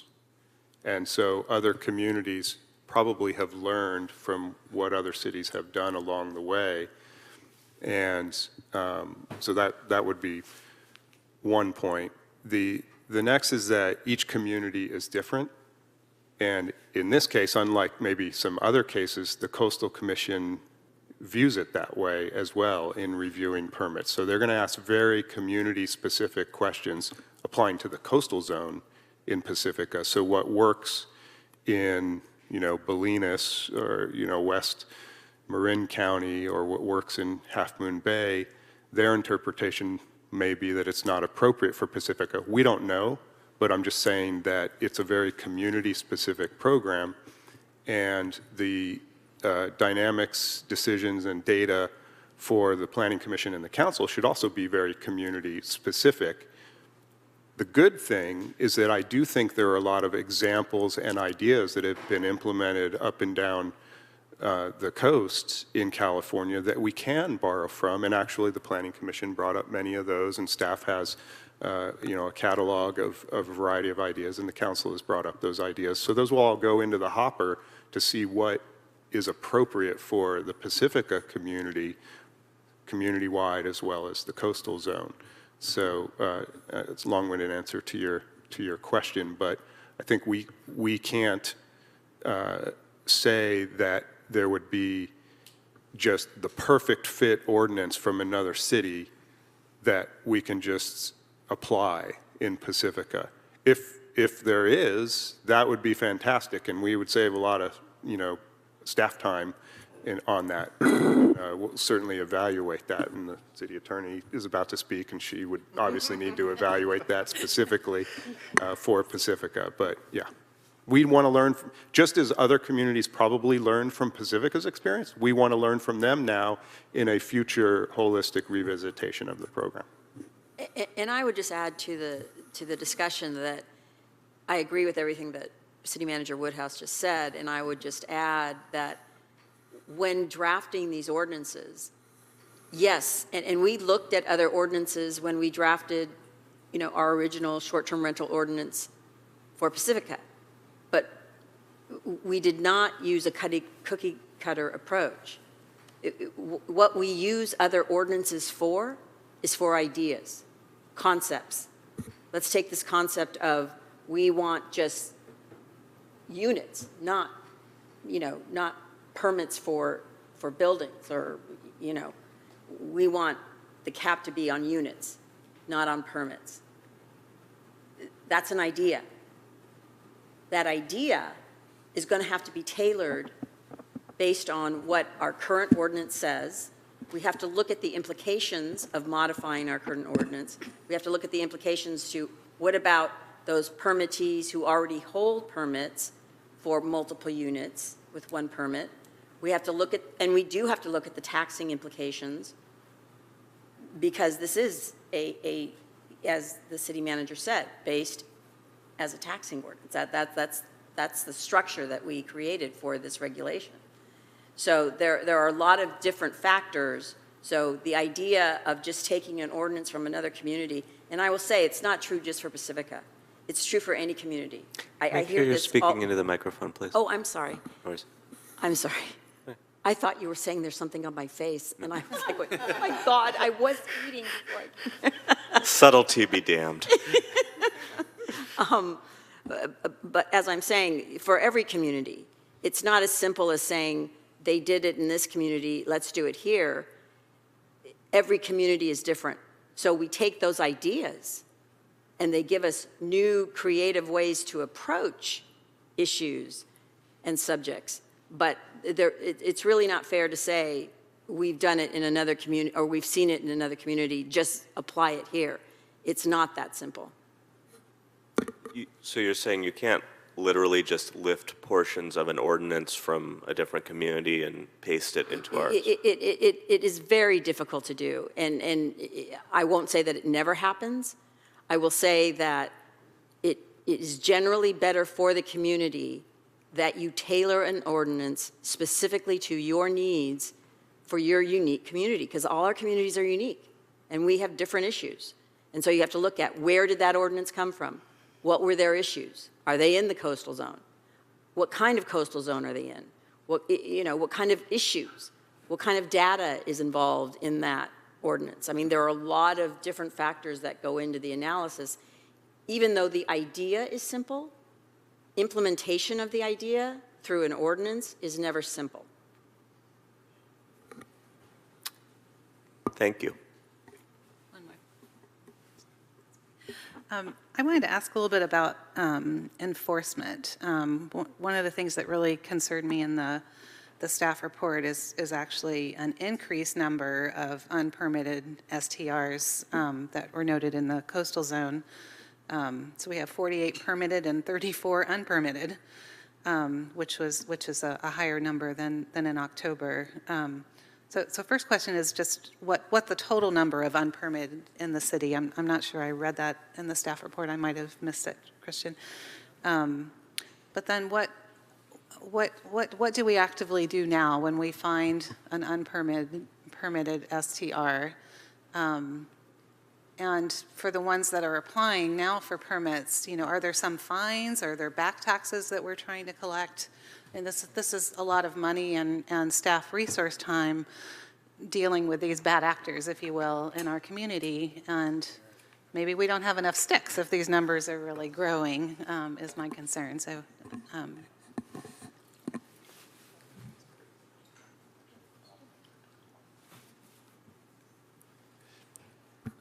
Councilmember Bowles, could you point to where you're seeing an increase in the number of unpermitted short-term rentals?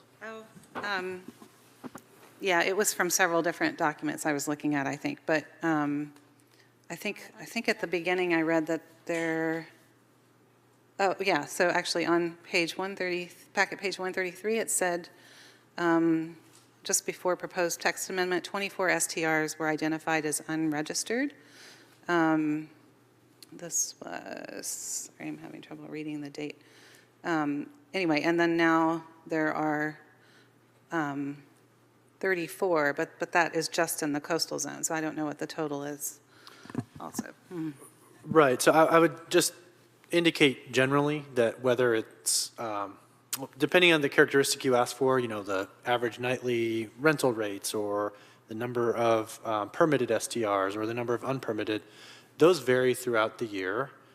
There's a lot of seasonality to that data as well, and so they do change over time.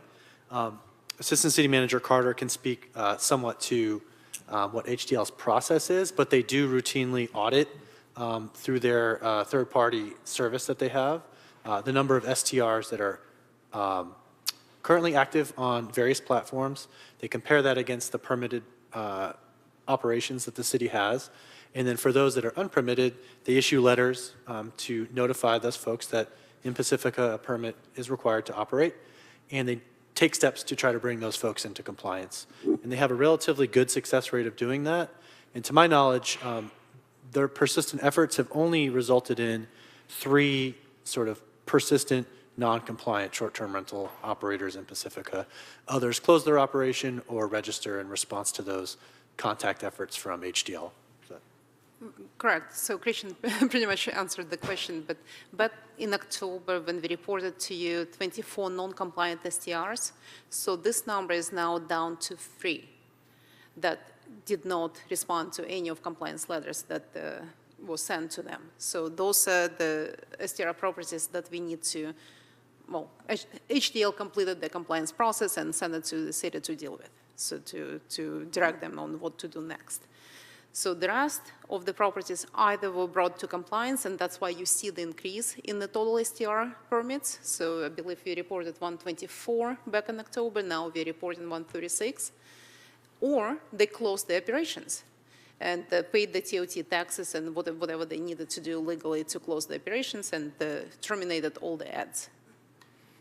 And in addition to that, so now we have 10 new properties that are in discovery process. So we are just starting this process all over again. And that's what Christian said, that this process is never static. So every day it changes. You have new ones, you have some brought to compliance, some close, and it's just ongoing. So this number that's just in the coastal zone of 34 is not a true number at this point, is So what we I'm hearing. actually received updated numbers from HTL today. So we have, I believe, 60 permitted STRs in coastal zone right now. And I honestly don't know whether those 3 STRs, whether they're in coastal zone or not. So I think we can double check on that. 60 permits or 60 units? 16 permits. Permit. We operate on permits. Yeah, I think the figure we have as of today is 62 in the coastal zone. So while HDL is trying to bring these into compliance, I mean, they haven't necessarily, done all the fire and life safety things. They haven't filled out an application. Are they still allowed to operate? Is there, and are there fines for, or again, for non-compliance with our ordinances? Right, so the process is very complex, right? So they have to comply with the permit, the requirements, with the TOT taxes, with the business license. So typically, it requires several steps and several stages of compliance letters. So the first compliance letter is rather kind of general, hey, well, you maybe you didn't know, these are the compliance factors that you need to comply with, and all the provisions of the municipal code. And then when this letter is not addressed properly within the time frame, so then the next letter is going the way, et cetera, et cetera. So if they don't comply, then again, our municipal code accounts for some penalties and some additional tax implications as well. So, right. I think it's important to set the expectation. Generally, in terms of code enforcement for all zoning violations, by and large, and with short-term rentals being in the zoning code, the same structure applies. The city goes out of its way to have a voluntary compliance approach to code enforcement. So some cities are very confrontational and very direct and very abrupt with violators, and they go straight to punitive measures. That is not the city of Pacifica's current code enforcement orientation. We contact property owners either through our code enforcement officer or through the HDL contact letters or whatever other means to let folks know, hey, you're violating the Pacifica Municipal Code. Please stop. If you don't stop, there could be consequences. And we get very high rates of voluntary compliance. As noted here, we've gone from several dozen non-compliant operations to 3 as of today. So we've had very good success with this voluntary compliance approach. With those 3 persistent violators, we are evaluating internally what the appropriate next enforcement step is. Is it issuing a notice of violation and citations? Is it civil actions through the city attorney's office to stop them from operating with a court order? Or, there's a myriad of options, but none of them are immediately going to cease the operation. And that just needs to be the expectation for zoning-related violations in nearly every instance. And I'm sorry. I just want to say my concern is not just about enforcement and permitting, but it's also about life safety issues for the people that are staying there, right? Because they haven't committed to doing, you know, the things that we require of the permitted. I understand, and it's certainly a very relevant concern. I think the reality is we don't have a good mechanism as a city to go out and kick the door in and say, everyone out, throw up barricades to prevent anyone from entering the property. There are just realistic and reasonable limits to the ability and the means the city has to keep extremely tight control and very time-sensitive control over these types of violations. We issue the notices, we pursue and work towards voluntary compliance, and then we evaluate what the next appropriate steps are in the event of non-compliance. And what I was going to add as an analogy as well to the enforcement process, the iterative process, is exactly what we're doing related to business license enforcement. We've been auditing business license, believe it or not. There's a lot of businesses in town that don't have business license. And it's an iterative process with letters saying, our records show you don't have a business license. We'd like you to come into compliance. And one facet, sort of one nuance of an enforcement approach is that if you just go in and shut down the business, you're going to have a very difficult time of gaining any back taxes already owed. So a cooperative process, iterative process that brings them into compliance over time has proven to be the best approach. Councilmember Beer. Yeah, so is that enforcement through our code enforcement officer, or does HDL do that? That enforcement is done by HDL. So the compliance letters, so they have a process built Again, in. I think it would have been so helpful to have them here tonight. So I have to admit, I'm just a little irritated that they're not, because I feel like they could have provided us with some information. So I really don't want to go into deliberation before we're supposed to, because I'm dying to. But I have one just broad question, and that we're getting it a lot from our community, is it possible for us to put a moratorium on the short-term rental permits between the time, like, say, tonight, and then if we're going to look at it through goal setting? Like, is that a possibility? I can answer it's not a possibility for tonight because there are evidence gathering. Oh, yeah, not tonight, but is it possible? And I don't know the answer because Okay. there is research and, data gathering and more evidence that we would need to put together in order to make a determination as to whether or not a moratorium would be legally defensible. There are certain findings, health and safety, injurious to life, health, and safety of our community that requires certain evidence and findings in order to establish that. We have not researched that. We have not worked with staff. That, is to City Manager Woodhouse's point, that would take additional time on the City Attorney's Office to do research, and also from planning staff to gather the data and the evidence that we would need to support any sort of moratorium. Thank you.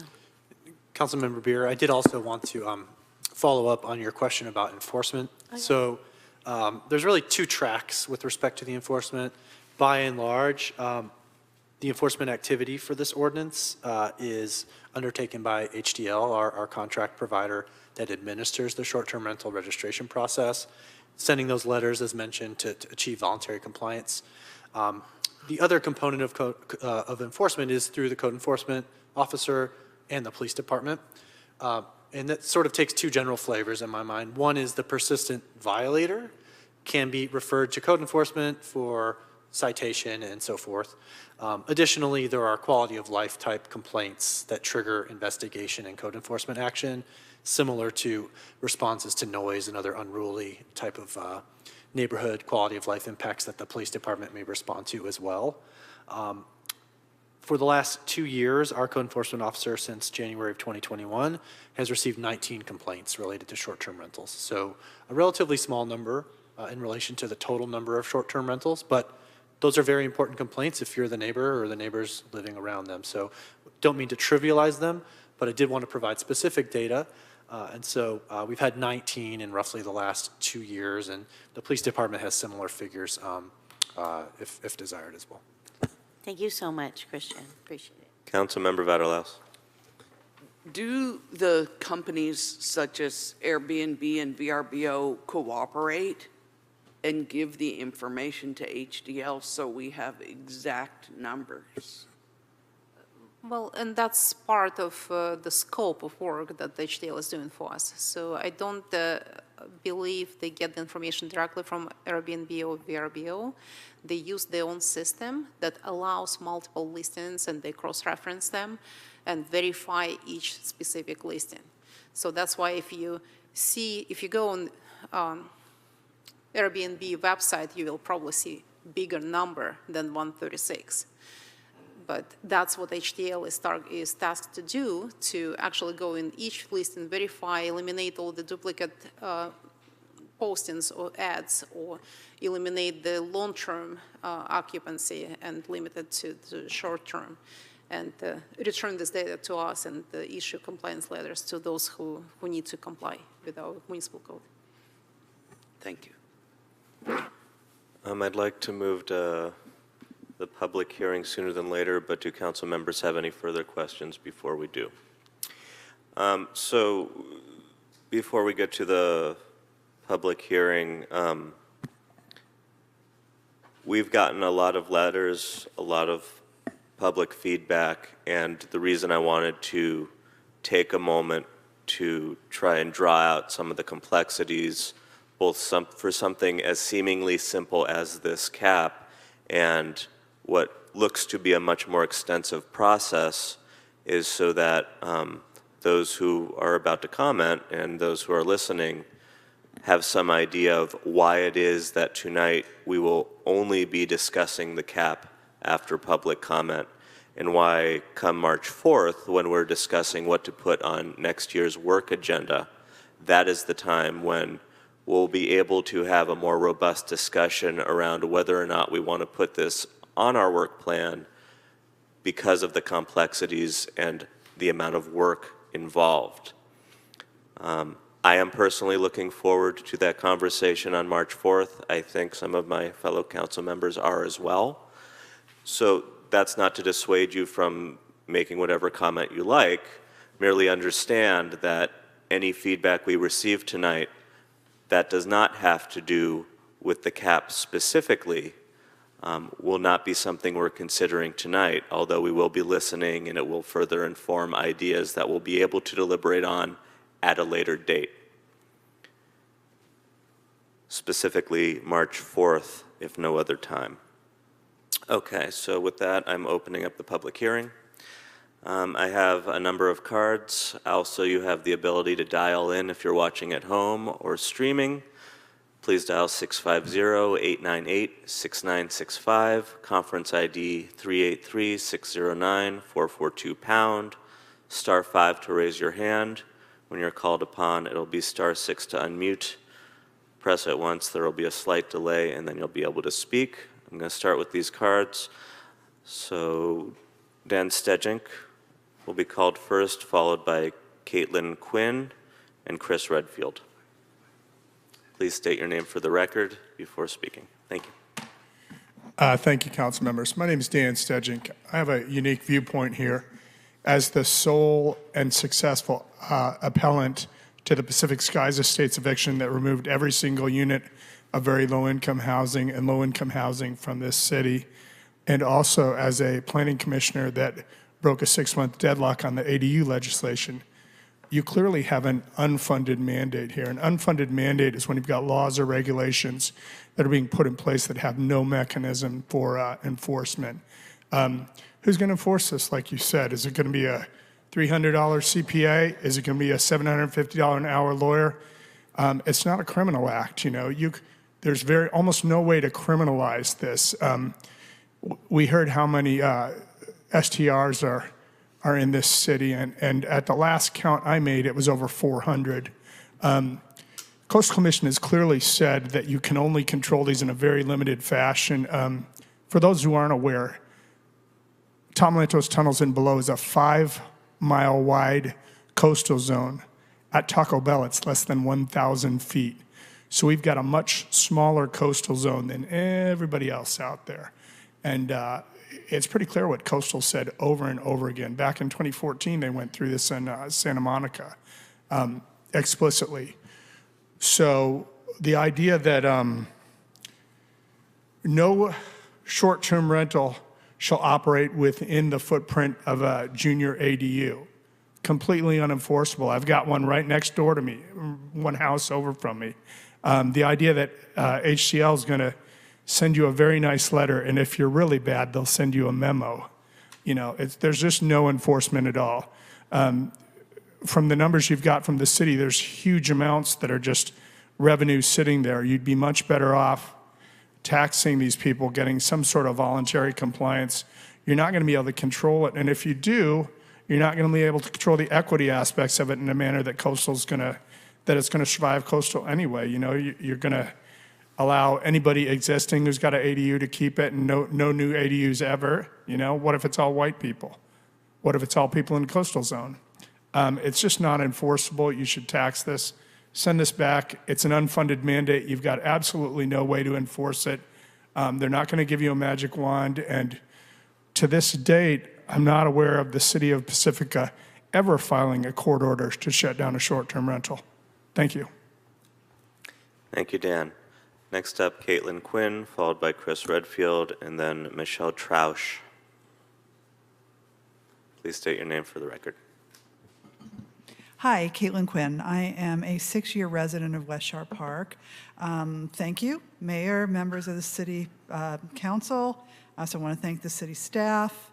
I'm listening to, I had all these remarks created, and listening to this, I'm kind of scrapping them at this point. Because I think that instead of focusing scarce time and scarcer resources on this cap ordinance, now with all this new information that I've heard tonight, it just feels like technically we've already exceeded it.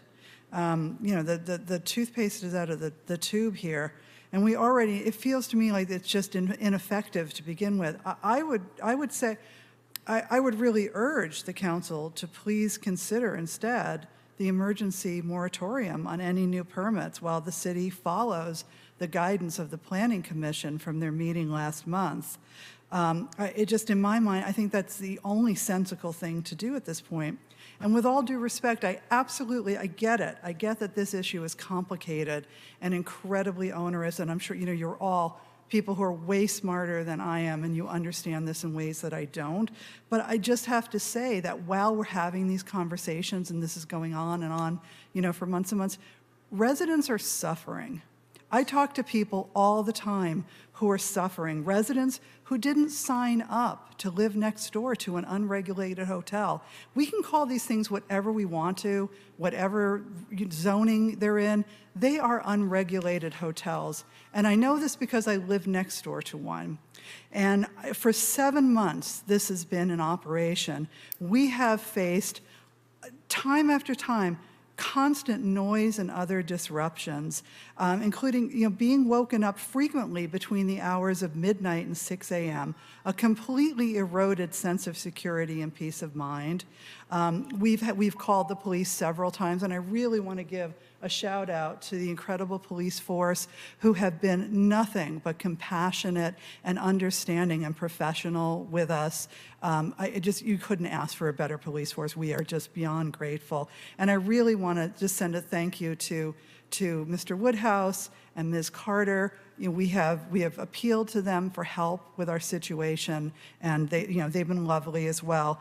And I just want to say, if anybody thinks that we're exaggerating what the hell is living next door to one of these things, we have a spare bedroom in our home. You're very welcome to come and stay for a couple of weeks, and I think you will understand in a much clearer way than my reading a whole bunch of words to you. Thank you very much. Thank you, Caitlin. Chris Redfield, followed by Michelle Trausch and Pam Raymond. Good evening, staff, council. First, I want to thank council for addressing email I sent today on the safety aspects of it. It's just something when I read item 8 on the fire compliance, it seemed to be quite pertinent in the language, and I appreciate your address on that. I'm not just going to bounce around here a few points. I'm not no order of importance. I think we all are familiar with a letter from a young lady named Cindy Abbott. I believe planning got that. I believe you all have copies of that. I'm pretty sure so. Just one line out of that. Though well-intended and a good starting point for needed update, a cap on short-term rentals does not fully address the issues that are increasing in the city of Pacifica. It's not unique to Pacifica, as I think we all know. It's ongoing everywhere. The genie's out of the bottle, and now we need to confront that genie. The revenue is hard to turn down. Speaking on the revenue, going back through all the paperwork, I think it was noted in June, the meeting of June of 22, HDL projected $742,000 in annual TOT income. Going back through in staff report on packet page 124, it stated approximately half of the total TOTs, or approximately 1.2 million from STRs, if all identified are brought into compliance. This number seems to conflict with HDL's projection in June of 22 of $742,000 annually. 1.2 million is shown as a cumulative total over several budget cycles. Can that be clarified? What was a few other things that said ADUs? I believe that's written in the initial language, and I think that should stay that way. I don't think ADUs should belong in this project going forward. Doing that again, back to the safety declaration. I said if you read this, it's pretty simplistic, and again, I think it needs to be looked at from a standpoint of liability protection of the city. That was my goal in looking at that, was just be proactive on it instead of reactive in the, hopefully nothing will ever happen, but we always plan for that. I can totally appreciate Mr. Woodhouse's and staff's time. It is, I know from personal experience on that. So I know back in June of 22, it was due to staffing limitations in the planning department and numerous high priority planning projects. The city manager does not recommend undertaking modifications to the ordinance at this time. That was 8 months ago. I think that time is, that hourglass is really getting low. It's, unfortunately, it's going to take, as has been discussed by legal and staff, it's going to take some time. We need to do it. Thank you, appreciate it. Thank you, Chris. Michelle Trausch, followed by Pam Raymond, and my last card is Cheryl Green before we go to the phone line. Michelle, are you still here? If we do not have a Michelle, Pam Raymond, please.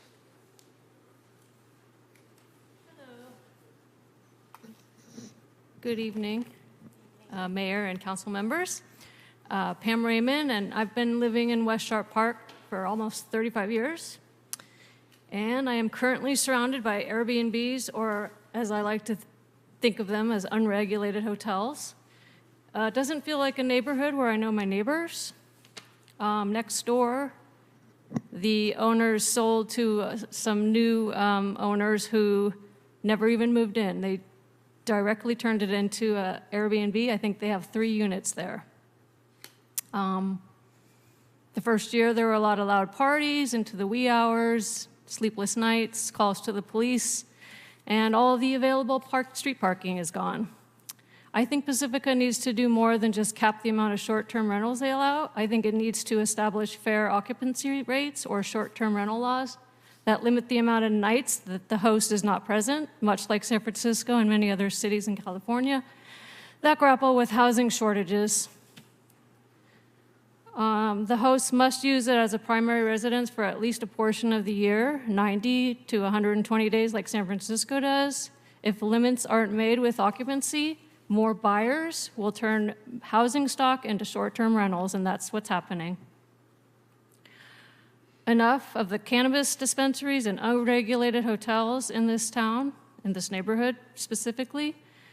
This site we're on right here, this would be a great hotel, a great oceanfront hotel. So let's make this into a hotel and let the housing become housing again. We work, live, and play in Pacifica, so make this town where Pacificans can have neighbors that are more Pacificans than short-term renters. Thank you. Thank you, Pam. Cheryl Green, and I have no further cards, so if you are in the room and would like to speak, please fill out a card. You'll be called upon. After Cheryl Green, we'll turn to the phone line. Good evening. I'm Cheryl Green. I've lived in Pacifica for 5 years, and I love it here. So thank you. Thank you for representing us well. Thank you for taking on this task and really thinking about it. As I've listened tonight, I've appreciated what you've all said, the questions you've asked, so many of them. You've addressed my thoughts. I want to encourage you to put this on the planning agenda for next year. Very important that you do that. I know you've got so many things to go on that agenda, but we really feel like this is an important one. And as it's been pointed out tonight, we really do have over 150 STRs already. So I'd like to have you consider putting a pause, not a moratorium, but a pause on issuing any new permits until you've been able to fully discuss and analyze all the pros and cons. And I'd like to suggest that you consider raising the tax rate on short-term rentals per night and use that money specifically to be able to hire the staff that you need in order to get this job done. Thank you very much. Thank you, Cheryl. If you are watching at home or live streaming, please dial 650-898-6965 if you wish to comment. Conference ID 383-609-442#. Star 5 to raise your hand. When called upon, you'll press star 6 to unmute.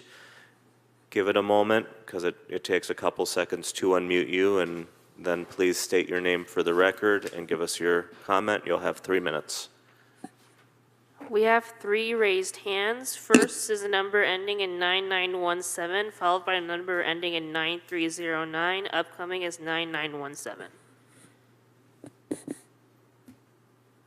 Did you say 9917 twice?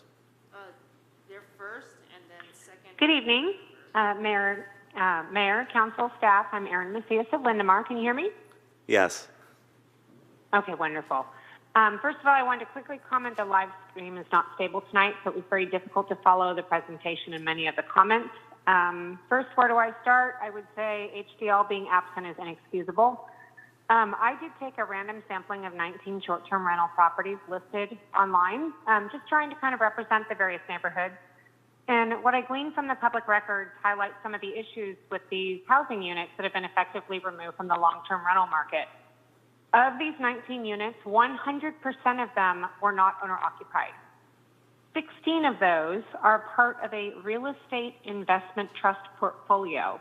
That's 84% of the sample I took are part of investor portfolios. And I'd like to just kind of remind everyone that the largest real estate investment trust in the history of Pacifica is called Kimco, who controls our business centers and our commercial rents. And I think we need to ask ourselves how these short-term rental permit holders can permanently affect our housing stock and prices. One unit caught my attention because it went to the Planning Commission and was granted a rezone to high density for a new, reasonably sized home for this owner who was pleading their case. And this new construction added a housing unit to the scarce housing stock and created a family dwelling. But the family didn't move in. It was flipped into an LLC and became a short-term rental. Is this how we plan on utilizing our new single-family housing? There needs to be a restriction on new construction, particularly when the city grants a variance or rezones a parcel, or how many of these state-mandated housing units will end up as short-term rentals. There also needs to be a waiting period when a house is sold. You can't just throw a cap on this and call it a night. As I've stated, this is a housing issue. There are a few obvious problems associated with short-term rentals, and I'd like to speak with 2 of them specifically. Unhosted rentals are the primary concern. I do support a cap of 150, but more importantly, we should also look to cities like Brisbane, who have a hosted requirement for all short-term rentals. City staff should be looking at the number of complaints against hosted versus unhosted rentals to get a clear picture of the issue. When the language in this ordinance, with the language in the ordinance, the number of permits should equal the number of units rented. Thank you, Mayor and council members, to ask for clarification on the 50 units, 150 units versus 150 permits, and any steps necessary that should correct this problem. I would like to see that as a requirement where it's equal, not one company or an individual with 19 units for rent. An apartment complex currently operating as a hotel has one permit but multiple units. So therefore, the cap really is not 150, but could it be hundreds of units operated? So there's a loophole. Anyone who wants to operate Aaron? short-term rental, once we have, yes, Aaron, that's the 3-minute mark, and for the record, this is Aaron Macias calling, correct? yes, it is. Okay, sorry, you can't see the timer. Anyway, I thank you. appreciate that. Yeah. Thank you so much. Mhm. Next caller, 9309. Please state your name for the record, and then you have 3 minutes. Press *6 to unmute. Give it a moment after you press *6. There is a delay. I'm not sure what happened. 9309 seems to have dropped off. Okay. And was there a third number? Yes, the third number is 4458. So we'll return to 9309-4458. Same deal, press *6 to unmute. Let us know your name for the record, and then go ahead. Good evening, Council. My name is Jen Hansen, and I wanted to first thank you. I feel very heard. I had sent in my comments over the weekend, and with what everybody's talking about and stuff, I feel very heard with my email. So I appreciate everybody taking the time to read it, process it, ask thoughtful questions. I appreciate all of you right now. Since HDL is not present, I took the time to tabulate what I have on my end. It's kind of hard to lump everything together because of the terminology that's used and give exact numbers, but I'll kind of break it down. So as of tonight, I have 193 active listings on Airbnb. Now, some of them are apartment complexes, and there's 4 listings per apartment complex. So each listing does not correspond to one address. Some addresses have multiple listings, but I did want to break down for you how that adds up. So 193 listings. Of those, 19 of them are listed as either a shared room, meaning you may share a space with another Airbnb guest, or one room in someone's house. So there's 19 of those. 22 of them are listed as either apartments or condos. 47 are either listed, and in my head I'm thinking in-law or ADU or something of that, but 47 are either listed as guest suites, in-law units, rental units, studio, tiny home, tiny trailer, or guest home. So I'm not totally sure how to lump those, but I just kind of lump them together as a small space in someone's home that sounded like you're not sharing a bathroom with the homeowner. And then we have 103 houses or townhomes, and those all appear to be unhosted. 1 minute. So just wanted to put, that's fine. Just wanted to throw that out there. Again, thank you guys so much for taking the time and being so thoughtful in your questions, and look forward to helping support you in the best way that I can moving forward. Thanks. Thank you, Jen. And I've decided to let the caller know when they're at the 1 minute mark. The point was well taken by Ms. Macias that there is no timer to be seen on their end. 9309 has returned. 9309, please press *6 to unmute. Tell us your name and let us hear your thoughts.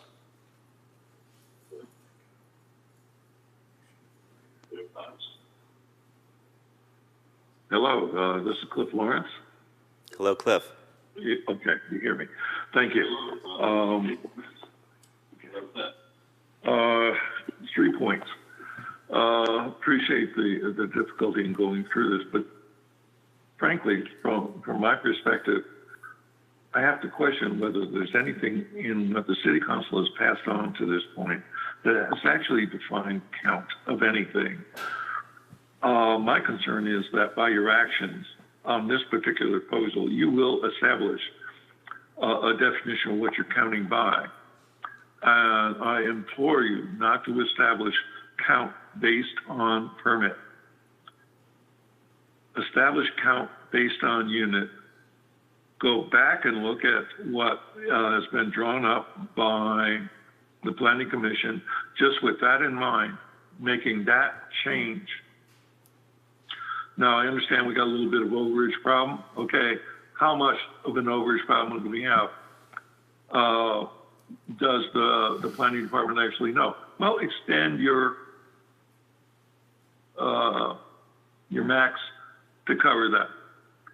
Point two, the current plan disadvantages the local individual owner versus the corporate owner until you give them equal foot, at least equal footing by making it the unit basis. By making it the permit basis, you give an advantage to the corporate owner, not our local folk. And I don't think that's what we want to do. My last point is we've been using the word simple. And yes, I want to say it is simple. It is simple in the simplest of the definition of that word. And I'm sorry, but I feel that there was a rush to do this, and there was a lack of imagination in its development of the plan. Thank you. Thank you, Cliff. Emily, do we have anyone else on the line? There's no one else on the line. So I'm going to give it a minute for those who might be live streaming. I appreciate there's a delay. If you're watching at home or live streaming, please call 650-898-6965. Conference ID 383-609-442#. Press *5 to raise your hand. If anyone in the room would like to speak on this who hasn't spoken yet, please fill out a yellow card and bring it up. One last call for Michelle Trausch. No one on the line? Going once, going twice. So I will close the public hearing now and bring it back to council for questions, comments, deliberation. One thing I meant to do before going to public comment, which I didn't, which I'll remedy now, Commissioner Ferguson, I welcome you again. So you've heard lots of questions, heard lots of feedback. Did you want to respond to anything you've heard so far? If not, perhaps there's some peculiarities or particularities of the commission meeting that you want to point out to us while you have the opportunity? Appreciate you calling on me, so it wasn't a waste of my time. I think most of our questions were repeated tonight by yourselves. If I could give just a brief kind of flavor of what the meeting was like, since I don't believe anyone was in attendance. I think the general consensus of the Planning Commission was that this cap does not go far enough to address the issue. We would urge council to take on a holistic overhaul of Pacifica's short-term rental program. If you would pull the microphone a little bit closer to you, please. Sorry, would you like me to say it again? Yeah, that's fair. You can pull it up to you if you'd like. Our specific things that we wanted to have in your consideration for next year's priorities were listed in the notes from staff, so I'll just leave those that way instead of reiterating them again and wasting everyone's time. But we would like you to, approve this cap tonight and then agendize for next year to put some effort into an overhaul of the program. Thank you very much for that, and I appreciate what it is to be called as a planning commissioner to one of these things and not being giving very much feedback. So I appreciate merely your presence and that you're here to lend perspective as it is needed. Thank you. Okay, council members. Questions, comments?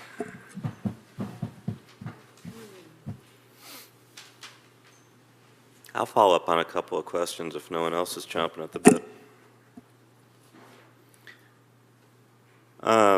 We heard a couple speakers talk about ADUs.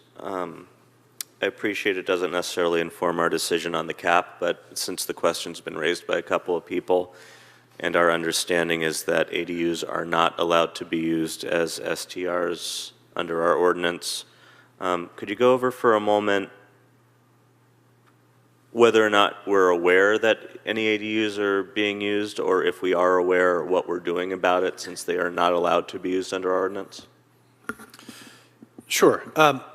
This issue takes a number of different forms. I think it's easy to look at the exterior of a particular space and assume it's an accessory dwelling unit, but there are actually particular zoning standards and a permit process that's entailed to actually establish an accessory dwelling unit. So once an accessory dwelling unit has been permitted and created, indeed the short-term rental ordinance currently and would continue to prohibit short-term rentals within accessory dwelling units. We have a list from HDL of what they believe to be up to 36 potential accessory dwelling units that may be operating as short-term rentals. I've cross-referenced with permit history for ADUs back roughly 10 years and have only confirmed roughly 4 of those, potentially a 5th, that actually is a permitted accessory dwelling unit. And so we are following up on those particular instances with code enforcement investigations and contact if the complaint is substantiated. And if the short-term rental use is not discontinued, if it continues, we would take the appropriate enforcement action in that instance. In the other cases, they may be functioning as unpermitted living spaces that are operating as short-term rentals. They may be mobile units that are not intended for long-term habitation. They may be guest houses that are in fact technically a part of the primary unit, but they are detached in nature. So there's all different types of formulations that are very staff and time intensive to investigate and to follow up and to validate the circumstances. I will say that the ordinance, the short-term rental ordinance does require that in order to operate as a short-term rental, the space in question needs to be permitted as a permanent dwelling unit. And so things like trailers and sheds and other types of spaces that are not intended or permitted as permanent dwelling units are not eligible to operate as short-term rentals. Where does a guest house fall on that list? What distinguishes a guest house from an ADU, and where does it fall in terms of? Sure. So the simple version is that it's detached from the main building, but it doesn't have all of the features to constitute a separate dwelling unit. For example, it may not have a toilet, restroom, or may not have a kitchen. So an ADU has to have all of the necessary amenities to function as an independent dwelling unit. So a sleeping space, hygiene space, i.e. a bathroom, and means of hygiene like a shower and a sink, as well as a space to cook food and to store food in a refrigerator. I'm getting a little off topic at this point, but guest houses generally, do they have bathrooms? It really depends. They're not required to, and so they may or they may not. However, they cannot have all of those elements and also not meet the criteria to be approved as an ADU. So you need to choose which characteristics you would like for your guest house. But if it has all of them, then it would need to meet the requirements to be an ADU. And HDL is going through and figuring out where they can enforce what, is what I heard the response as. So I'll have to admit that's an area that needs improvement and refinement. As mentioned earlier in tonight's hearing, the council's 2018 ordinance was a very low intensity, low regulatory type of ADU ordinance, and thus the process to administer and to implement it has not been on the more rigorous end, to have a very thorough screening and vetting process, ruling out all types of different, ineligible spaces to operate. It was ensuring permitting to thus ensure TOT collection.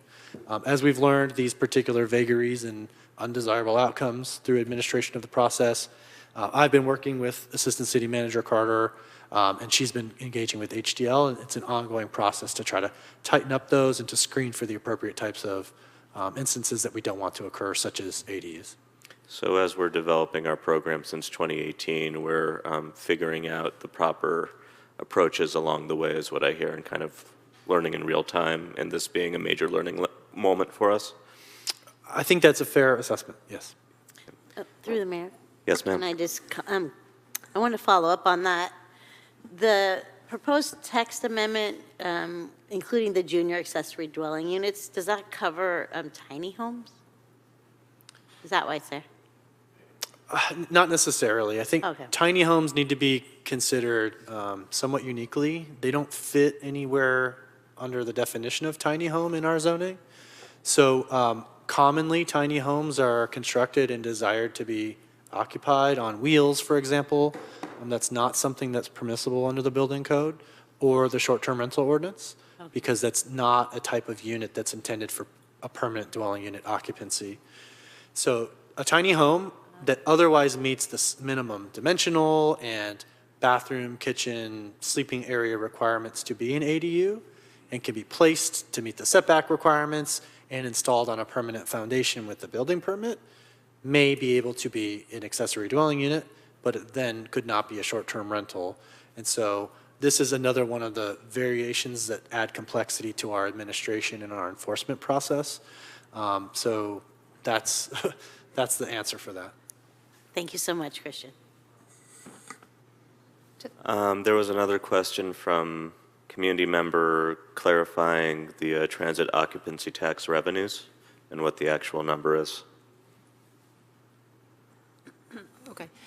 So for the current fiscal year, we're projecting about 1.2 million being generated from STRs. So the total number for that we put in the budget for you for TOT is about 2.1 million.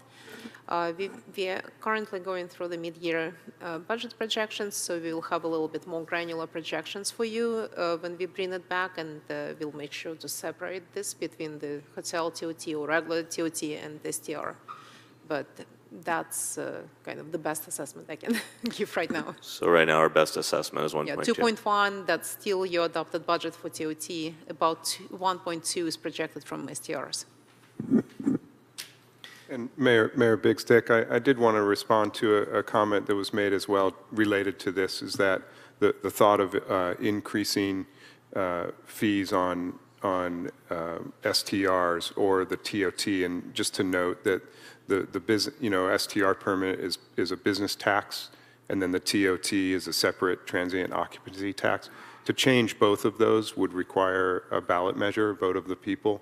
So remember when we brought back different ballot measure options, one of them was restructuring of the business tax, which we have a very antiquated business tax system, and in future years, the council may want to consider that type of restructuring.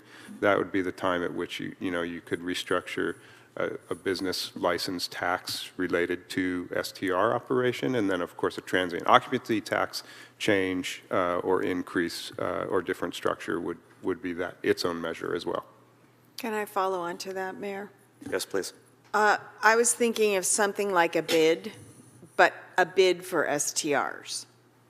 In other words, we currently have a bid that is only charged to hotels, not to STRs.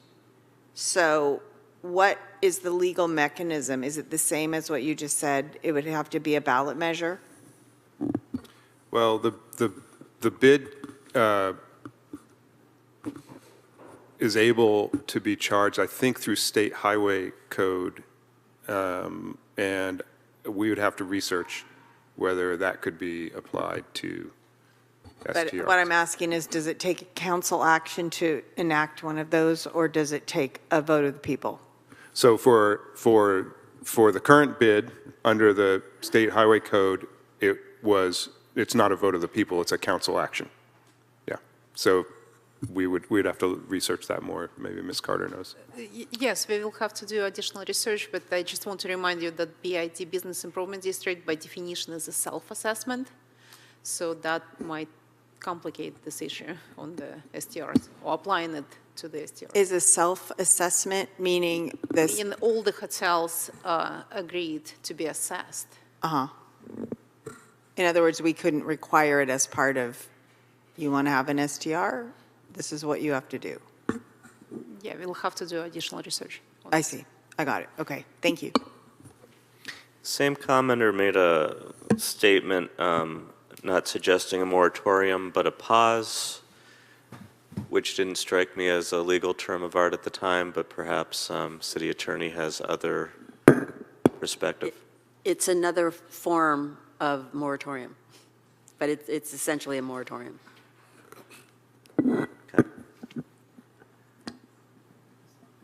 I wanted to follow back on the question I was asking earlier about Coastal Commission, and you were talking about there could be various mechanisms in worst-case scenarios in which, you know, we pass this thing, we're waiting for Coastal Commission to hopefully say yes to us, and in the meantime, 50 short-term rentals pop up in the coastal zone. Again, I'm going off my nightmare scenario in my head that I'm hoping you'll help me come down off of.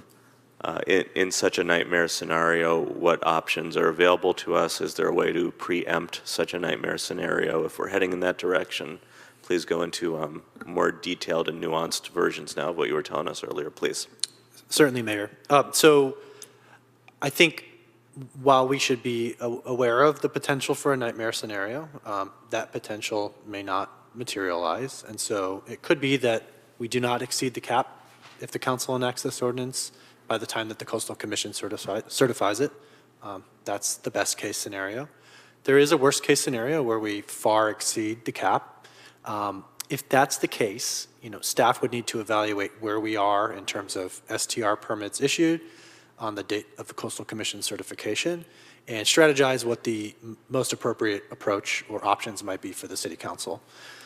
What I had mentioned earlier, and what's a suggestion from staff tonight, if the council's concerned about this potential to exceed the cap by the time the Coastal Commission certifies the ordinance, we can add a tool to the toolbox which would allow the short-term rental program administrator, which by ordinance is the assistant city manager or designee, express permission to adopt regulations to implement the ordinance, including explicitly the STR cap.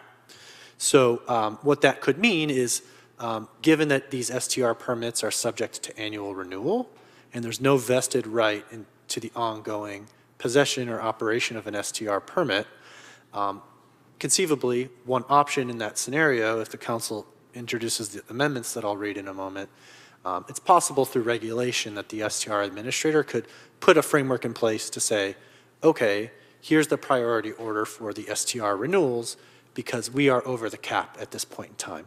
And we cannot, by law, operate in excess of the cap because that's the cap. So here's how, as the STR program administrator, I'm going to bring these renewals back into alignment with the cap.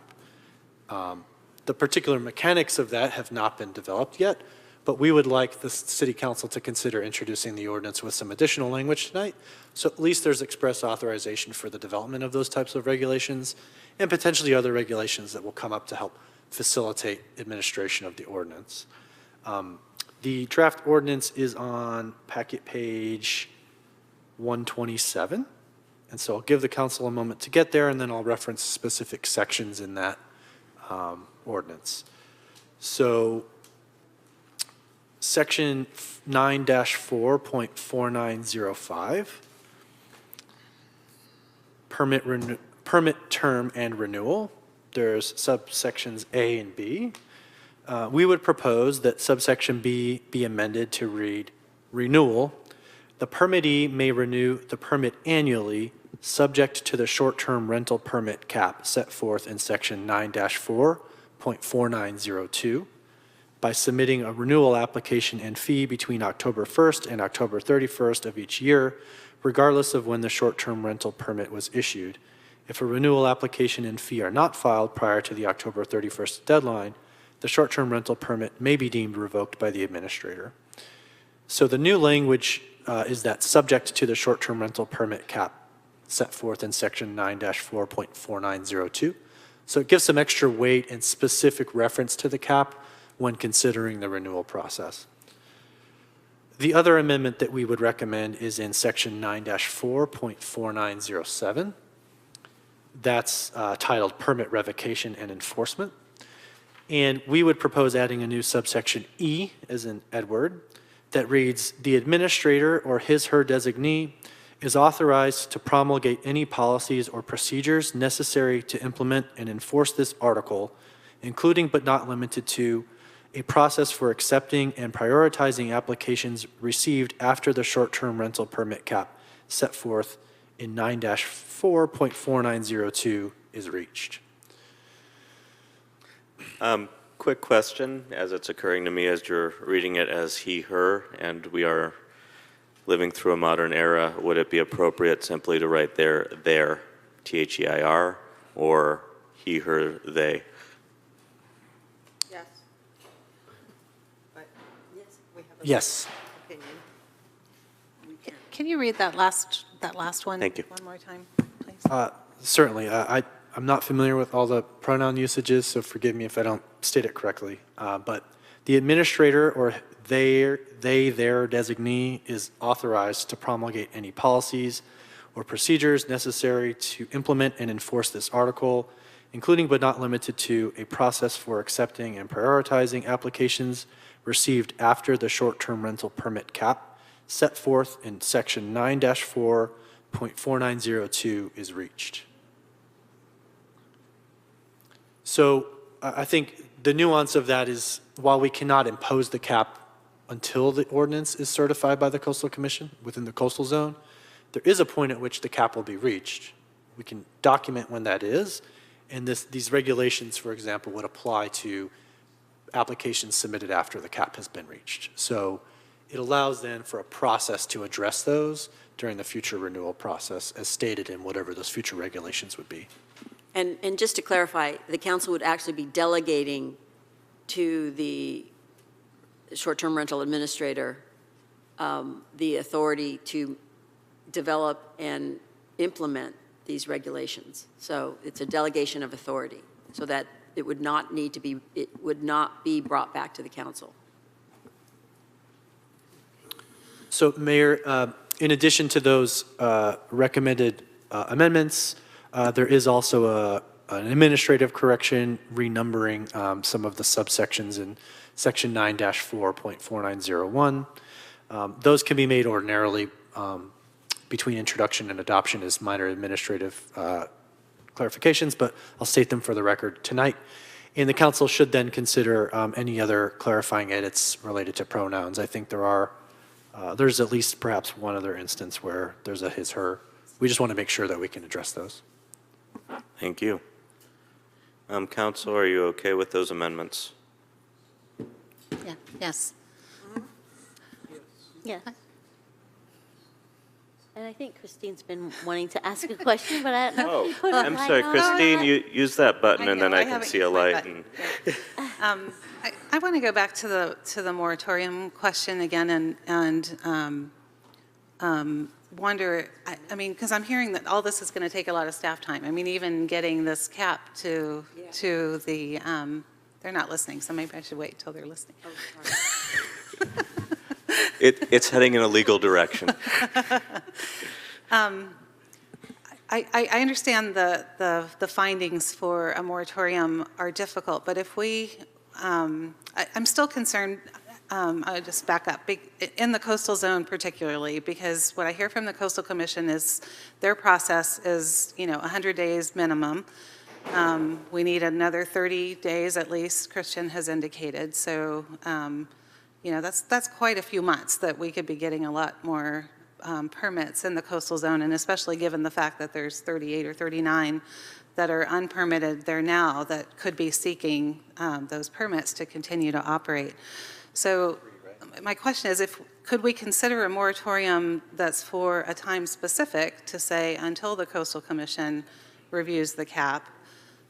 And could we say the moratorium is really just in the coastal zone? We don't really need it for the whole city because the cap will be able to be put into effect.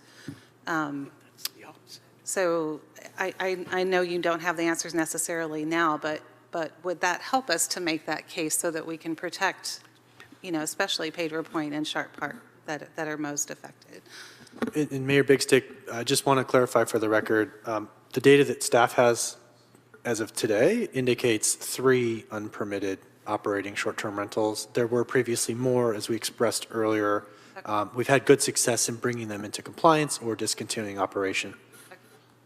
And we don't have data tonight to confirm whether, any of those are in the coastal zone. They may or may not be. So to answer your question regarding would those types of factors make it easier to make the moratorium findings, it's hard to say. We certainly would put them in there, but that alone would not be enough. We're still looking, we still would need more data and analysis to explain why short-term rentals in the coastal zone are problematic and are injurious to public health and safety.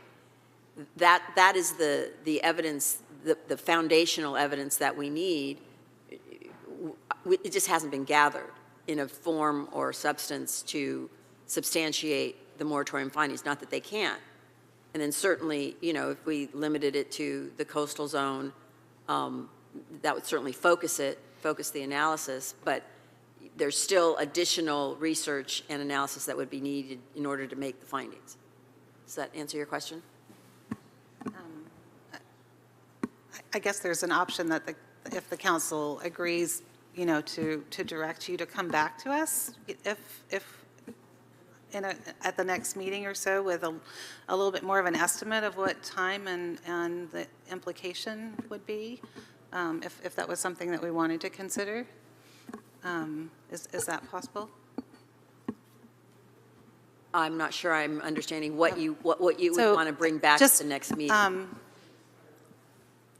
If we still want to consider a moratorium, and we haven't really talked about it altogether, but could you come back to us at the next meeting with a better estimate and a better idea of what your time and staff time might be, so that we could decide whether that was something we might want to pursue? Certainly we could, I could have more discussions with staff and I could have a better answer, because clearly I'm not answering adequately tonight. Right. No, I realize you're not prepared and staff isn't prepared to answer some of these questions. But yes, certainly we could come back at the next meeting and give you a better estimate of time and cost associated with doing that analysis.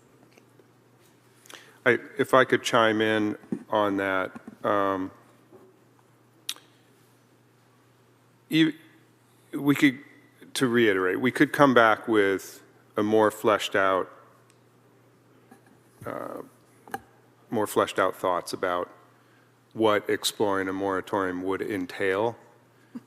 But I think that one of the points is that to even do the analysis is difficult to estimate, because we could start the process, and there will be field investigations and it'll impact code enforcement, it'll impact planning, it'll impact the city attorney's office, to just get an idea of, how complex that analysis is going to be. So I guess what I'm saying is it's going to be difficult to predict until you really get into it about how much time it's going to take. And so I can say right off, to even start that process, our one code enforcement officer or our one new planner who would be available to work on that are going to get sidetracked for a significant chunk of time just to figure that out. And I know it's confusing. I'm not communicating well, and maybe the city attorney didn't as well. But so I guess I would prefer, if the council wants us to evaluate the potential for the grounds of a moratorium, to understand that that's going to sidetrack staff for weeks to do that, and we'll do that and bring it back, rather than let's dip into it a little bit and see what's there and then come back. We could start the process and then say, oh, there's not really anything here, let's go back to council to confirm that. Or we could start and say, whoa, this is way more complex, and then come back to council. But do you see what I'm kind of saying? It's hard to know, because we don't have any, we don't know what evidence exists or not on the public health and safety impacts. if I take the sense of Councilmember Bowles, I think to draw an analogy, the equivalent of walking into the water and seeing if it gets up to our knees before deciding if we really want to go for a swim. Yeah, yeah. And I did send the city attorney some examples of a moratorium from Marin County. So, I mean, I think, and their coastal towns up north. So there might be some language and so forth that's there that, again, may not match exactly what we are, but perhaps that would give us an idea of what is really required through the Coastal Commission to be able to enact it. Did you have a comment on that, Councilmember Vaterlaus?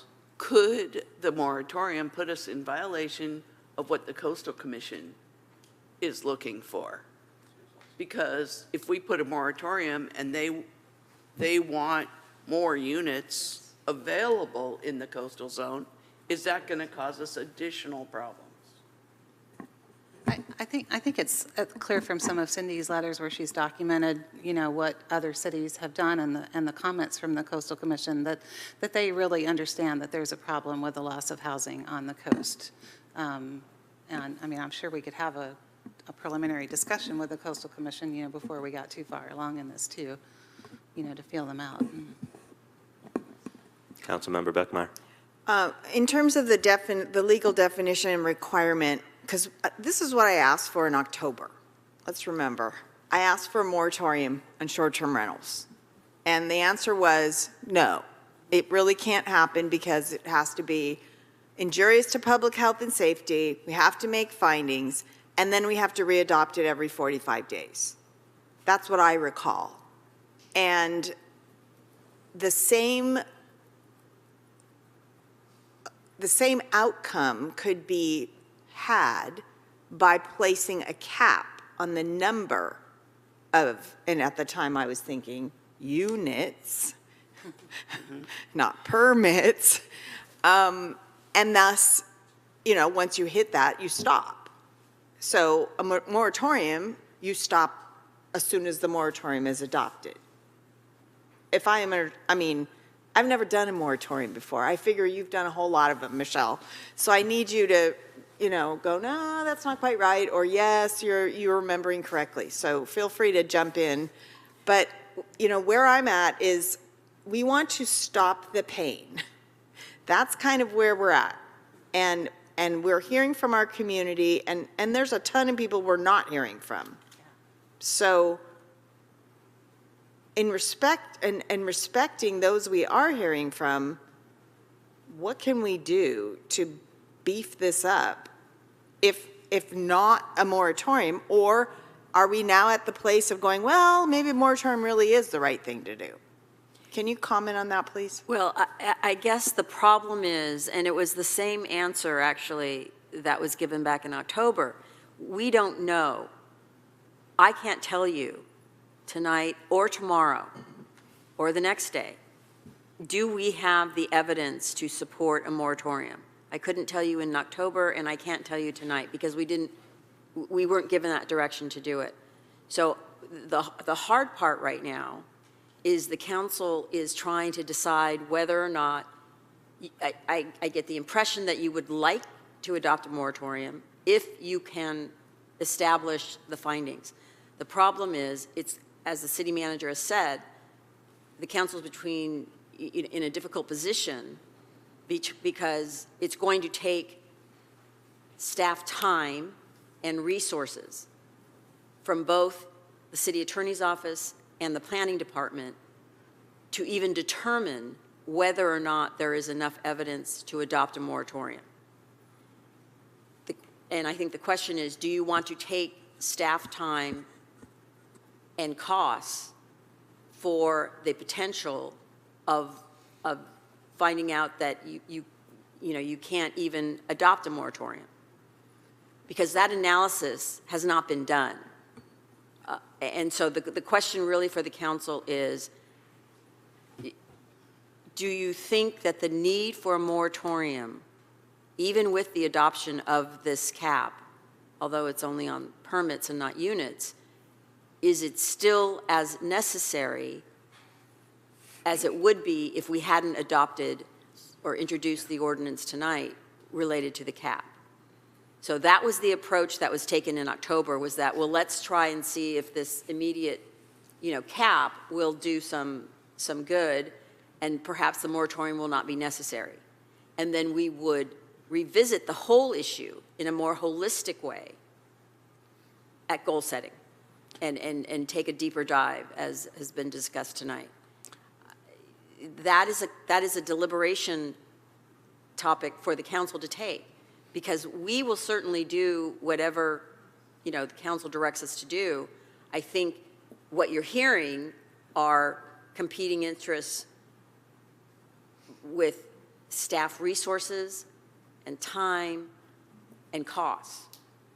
I could easily come up with a cost for you, in a few days for what the city attorney's office would likely, expend in researching this, preparing a moratorium, going through the whole process. But in terms of staff time and resources and the, pushing aside of other projects, that's another issue that I don't know that the council's going to be able to get, a grasp on until staff really digs into it and figures out, by working with my office, what we need them to uncover in order to justify the moratorium.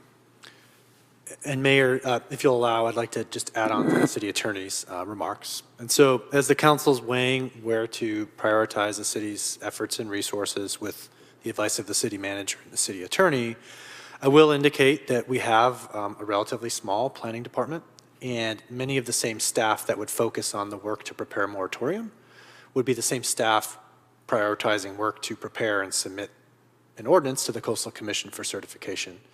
And so that preparation to transmit to the Coastal Commission would not be able to occur during the period that staff is also working on preparing the analysis of a potential moratorium. And so with that in mind, I would offer to you to weigh the relative durability of whatever approach the council wants to take. The council could commit a significant amount of staff time and financial resources through the city attorney's office and perhaps other outlets to prepare a moratorium that's good for perhaps 45 days, and if renewed, another 45 days. But moratoriums are not permanent solutions. They are intended to give enough time for the city council to analyze and to legislate a permanent solution.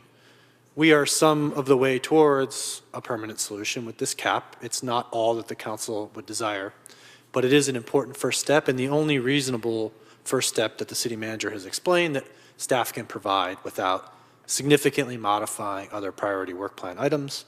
And that discussion, could occur and perhaps should occur during the goal setting process. So I think that durability and the reward versus the resources expended, it's going to be one or the other, but not both in terms of a moratorium or going full steam towards certification with the Coastal Commission. I think my curiosity around the moratorium had something to do with holding off on new permits in the coastal zone until the cap was certified by the Coastal Commission. And so what I think I hear you telling me is that is not the way that would happen. The way it would happen is we would have a moratorium, not a cap. I think it's a very high probability that the efforts to obtain Coastal Commission certification of this ordinance would be significantly delayed by pursuing a moratorium. And if I may, Mayor, can you comment on the impact those two activities you just outlined would have on finishing the housing element? It could have very important impacts. While City Manager Woodhouse indicated, I could probably dedicate one mid-level planning staff member and would necessarily need to commit our code enforcement officer to investigation and exploration of a moratorium. I would ultimately need to supervise the work of both of those staff, and I'm currently the only staff primarily dedicated to working on the housing element process. We are currently short one senior level planner and won't replace that position for a month to 2 months in the best case scenario. And so we're really just talking about trading resources from one important activity to another, and the council has to figure out what's most important. Certainly, there are strong arguments to be made for committing the continued significant amount of resources towards completion of the housing element, but the city council can ultimately figure out what's most important for the community. Councilmember Beer. Councilmember Beer. Okay, so I think I just want to be really clear about a few things. We're talking about the cap tonight. I personally think if we have the evidence needed to do a moratorium, I mean, I think we need to protect our community. But moving forward, we are going to be able to, and I intend to, talk at goal setting about all of the items that have been presented to us by the Planning Commission. Thank you for that. And all the things that are coming from our community, the tax, the enforcement, the hosted versus unhosted, all of those things. I really want to have the opportunity to dig into those things so that we can change it all at once. But my fear is that in the interim, what will happen? And I don't have an answer to that. I do know that I just want to, and I wish we had the opportunity just to dig into everything tonight, but that's not what we're here to do. But I want the community to know that's what I want to do. And I think it's really important that we do that. The sooner the better. So if we're talking about it at goal setting, that timeline after goal setting, because the fiscal year doesn't start till July. Right. Okay? And so, in my mind, there needs to be some kind of protection between now and who knows when after July we're going to get to dig into the short-term rental ordinance. And I'm open to ideas or suggestions or thoughts about that. Councilmember Vaterlaus.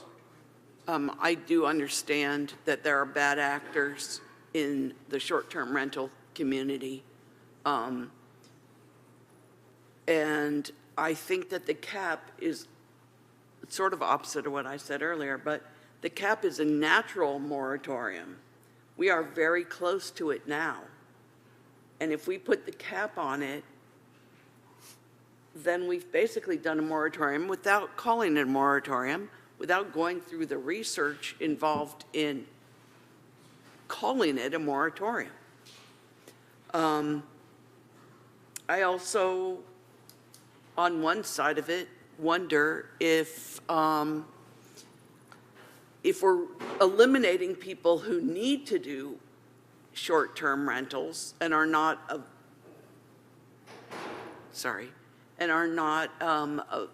allowed to do it because we capped it, but I am in favor of the cap. So, and I can see many future regulations for the short-term rentals because some people are way out of hand. We need regulations more than we have. And I think that will hopefully eliminate some of the bad actors and allow for people who really do need to do the short-term rental. Yeah, and bad actors they're everywhere. I lay in my bed on the weekends and there's a huge short-term rental house, like right outside where I live. There's parties, there's a hot tub out there. They can fit 14 people in there. They pull up in a van. Like I'm living it. And so I understand what it can do to a community and to a neighborhood and to a block and to my sleep, right? And so I really care about this. I just want to make sure that what we do moving forward is the right thing to do so that we can get these in place. I think that's the most important thing to me, is that we get on the whole entire ordinance as soon as we possibly can. Councilmember Bowles. Yeah, maybe we can table the moratorium for a little bit. I think there are some things that we can do to help quelch some of the bad actors, and maybe we can brainstorm around that a little bit. The other thing, I really would think we do need to tackle this ordinance next year too. And one of the things that I really don't like about the cap is that it caps hosted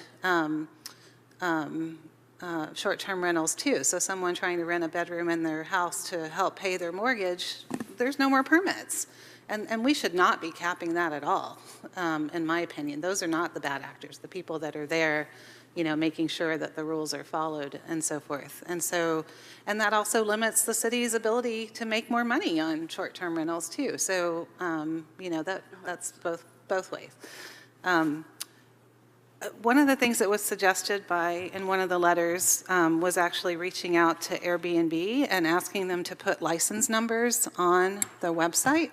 They said that was something that they often did for other cities like San Francisco, so that Airbnb can become an enforcer and take down a site that does not have a license. And I wonder if that's something that we've pursued, if there's been any conversations with Airbnb about increasing some of their rules and the communication about the neighborhood regulations about noise and so forth. Because they do seem to be concerned with their overall reputation somewhat within communities that start to complain.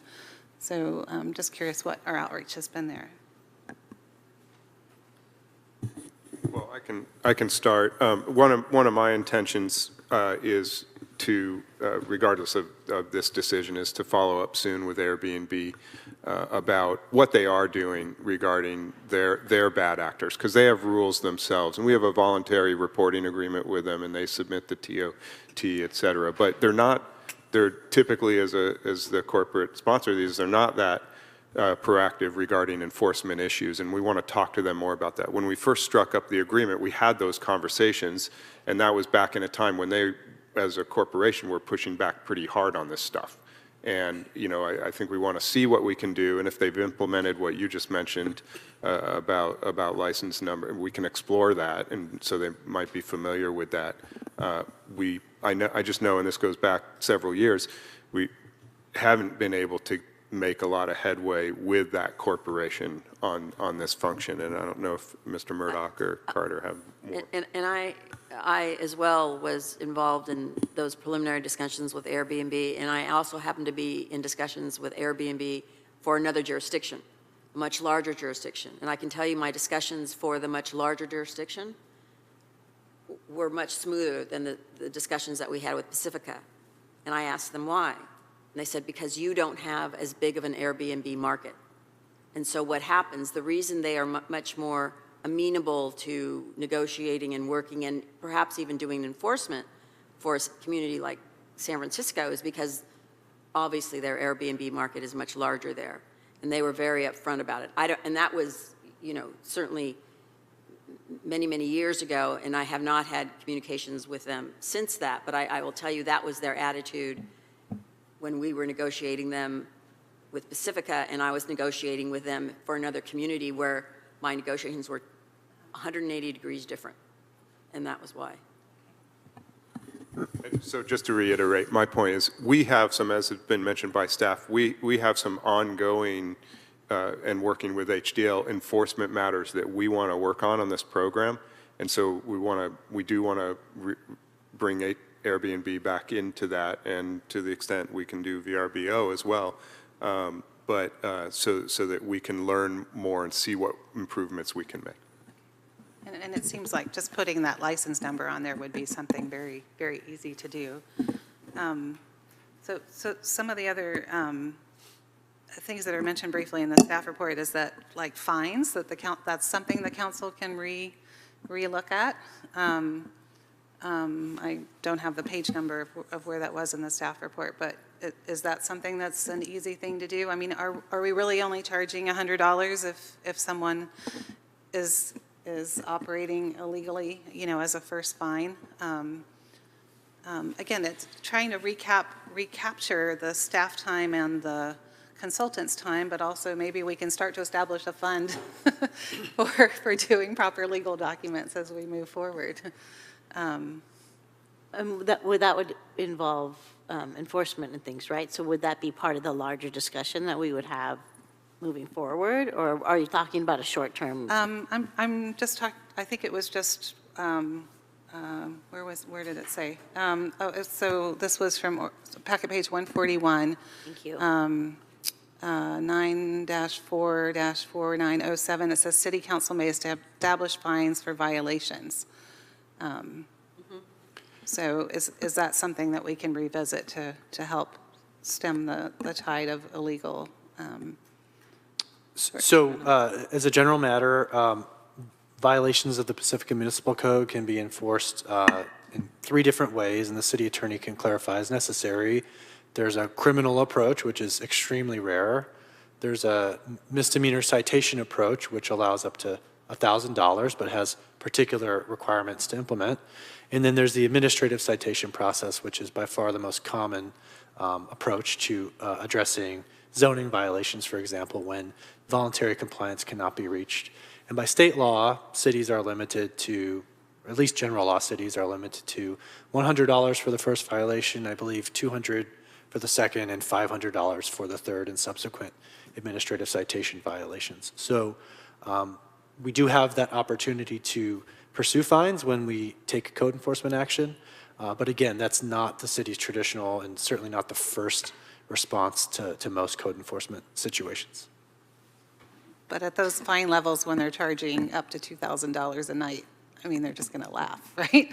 So. Well, potentially. I mean, those typically are applied per 12-month period. So a first violation that escalates to a second and third, the fourth, fifth, sixth, and subsequent within that year would be at the $500 level. So I'd say most operators are probably not going to laugh at a $500 citation.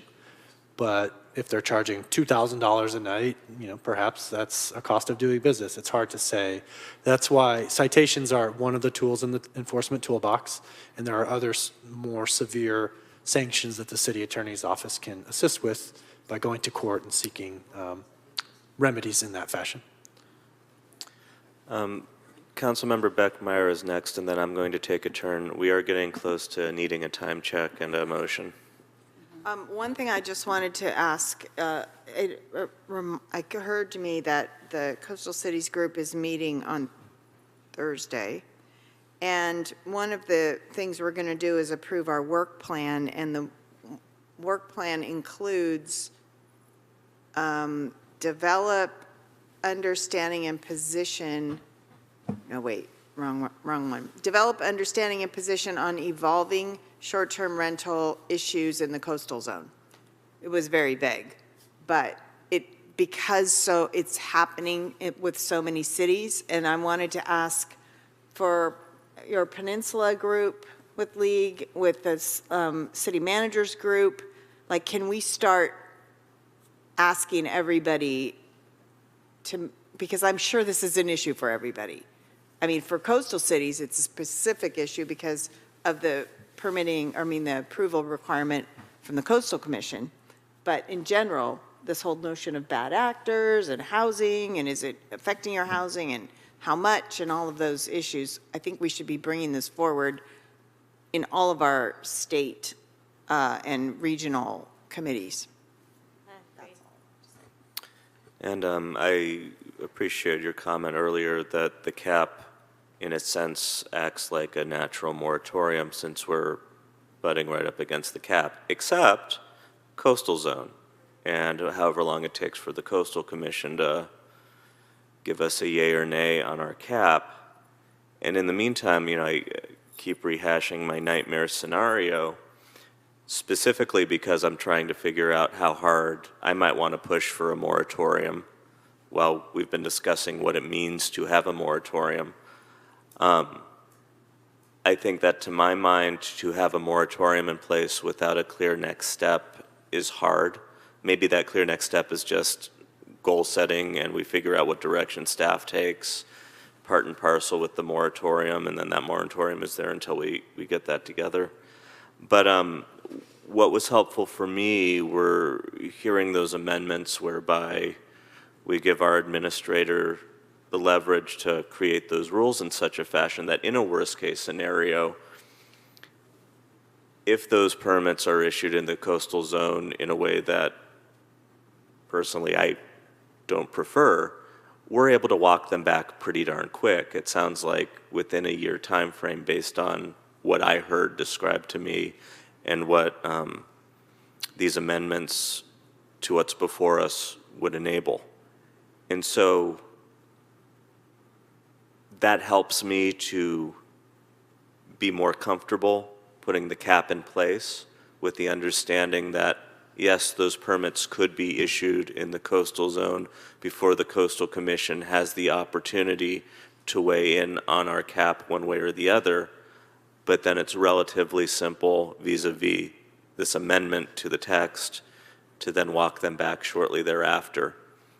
And given our lack of staff resources, currently I'm leaning in that direction, favoring that, wanting very much to have a robust discussion about putting this on the work plan in March, which is less than a month away now. Frankly, I'm chomping at the bit to having the discussion about hosted versus unhosted STRs, but that's another discussion for another day. So right now, that's the way I'm leaning and why. The other consideration around a moratorium is bear in mind that if we have the appetite to divert staff resources into developing it, we will also need to have a council appetite by the time it comes to us to pass it, which at a casual glance we very well might have, but that's also a consideration. Further questions or deliberation? Before that, can we have a motion to extend the meeting?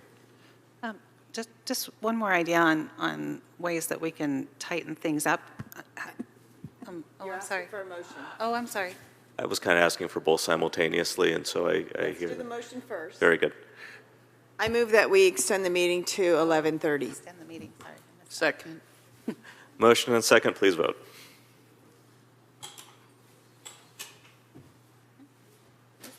Oh, gosh. Yes, that's yours. Motion to extend the meeting to 11:30 passes unanimously. Councilmember Bowles.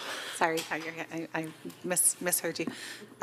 Can we change our application at all to ask a few more questions? Is that something that's easy to do? That should be fairly easy. Yeah. We can work with HDL to add some additional points if we want to Can I give collect. you some suggestions? I don't know if that's something we want to consider giving you direction on now, but I would like the application to ask how many units, so that we, how many units per one application, or if we can change the application moving forward so that it's one unit, one application per actual Correct. unit. And we can modify the application and collect additional data points, but as long as those data points don't trigger the decision, right? So if we are just collecting this data, I don't see why we Okay, can you're change saying you couldn't deny a permit based on multiple, but we can ask for that information. Okay. That sounds like a simple change. Do we need council consensus to give that direction? Well, there's probably other things on the application, right, Christine? Yeah, I've got a list. Sorry. Go. I'll just go. Go down the list. This was raised in several of the letters, that we could ask for a name and a contact person of a responsible local person that could respond, say, within an hour or two if there's a complaint. So, you know, maybe this is a number that could be given to our police department for enforcement. I would like to ask how the property was used prior to an STR so that we can maybe get some information if we're losing rental property versus something that's owned.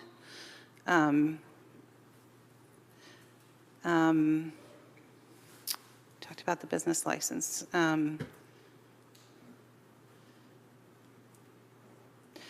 then I'm sorry, this isn't really part of the application, but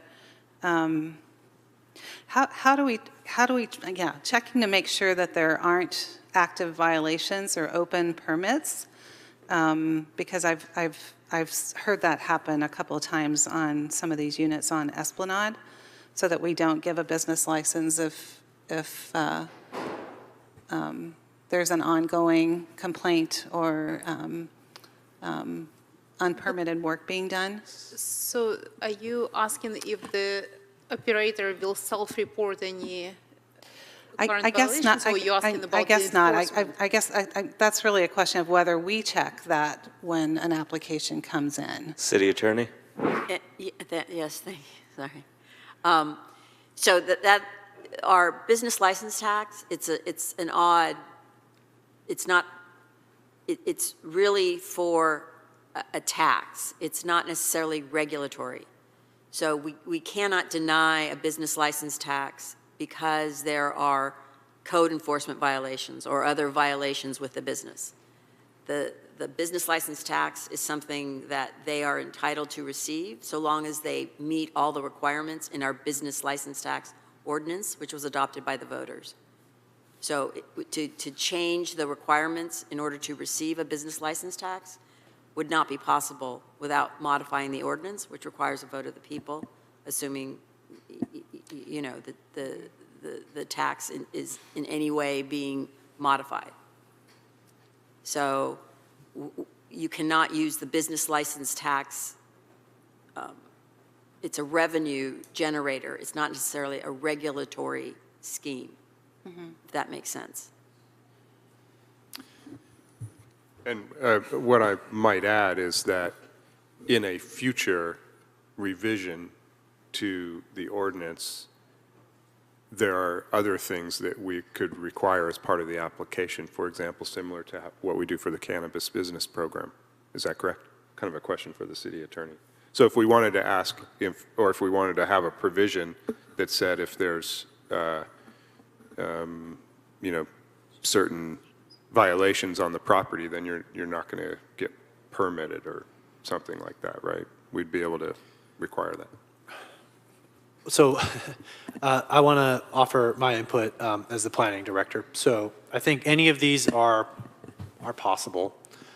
We do not have a sophisticated information system that allows us to automate those cross-checks for code enforcement violation status or work without a permit or what have you. So any level of control that the council wants to impose on this review process will require assigning short-term rental permit and business license applications to a planner to then conduct a manual search of code enforcement records, building permit records, et cetera, which is particularly time intensive.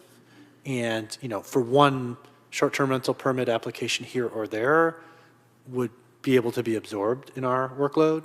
To do it every year for, you know, potentially 150 STR permits and some of those having multiple units could have an adverse workload impact on the planning department. And so sort of the general rule is the more control and the more regulation, the more bureaucracy and the more staff and the more time and resources to administer it. So the council should understand that when they're asking for more, it will perhaps divert resources away from some other activity. It seems like whether a space is legally permittable, you know, as a residence where someone is sleeping, though, is kind of a basic life safety thing. I understand it's more staff time, but, and maybe this is more for the longer term ordinance than just the application, but we could ask, you know, are there outstanding violations? Do you have a permit for this use?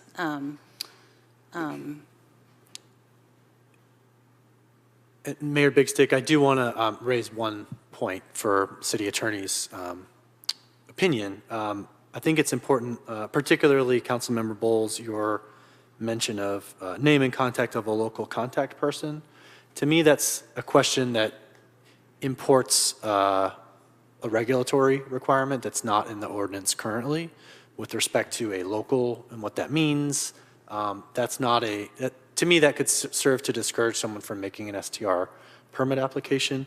These other questions about, you know, general descriptive information about the unit, you know, I don't know how that would dissuade someone from making the application or not, but a local contact person is not currently a requirement in the STR ordinance. So I think we should be careful about suggesting that it is a registration requirement. Well, actually, thank you. That is a good point. In order for the permittee to be required to have a contact person, it would have to be in the ordinance. But in terms of asking for that information, I don't see a problem with asking for it in the application, but to Mr. Murdoch's point, in terms of enforcement, we would need it to be in the ordinance in order for it to have any teeth. Okay, I got you. But maybe some of them would provide that information, and that would be helpful, because I think that's some of the frustration when we can't get a hold of someone. Yes, no, Yeah. Good point.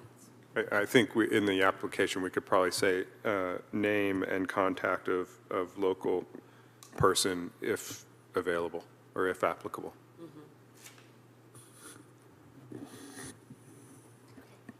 Oh, sorry, and can we charge more for the application to cover some of this additional research time and so forth? Or are those fees set, or how do those get amended?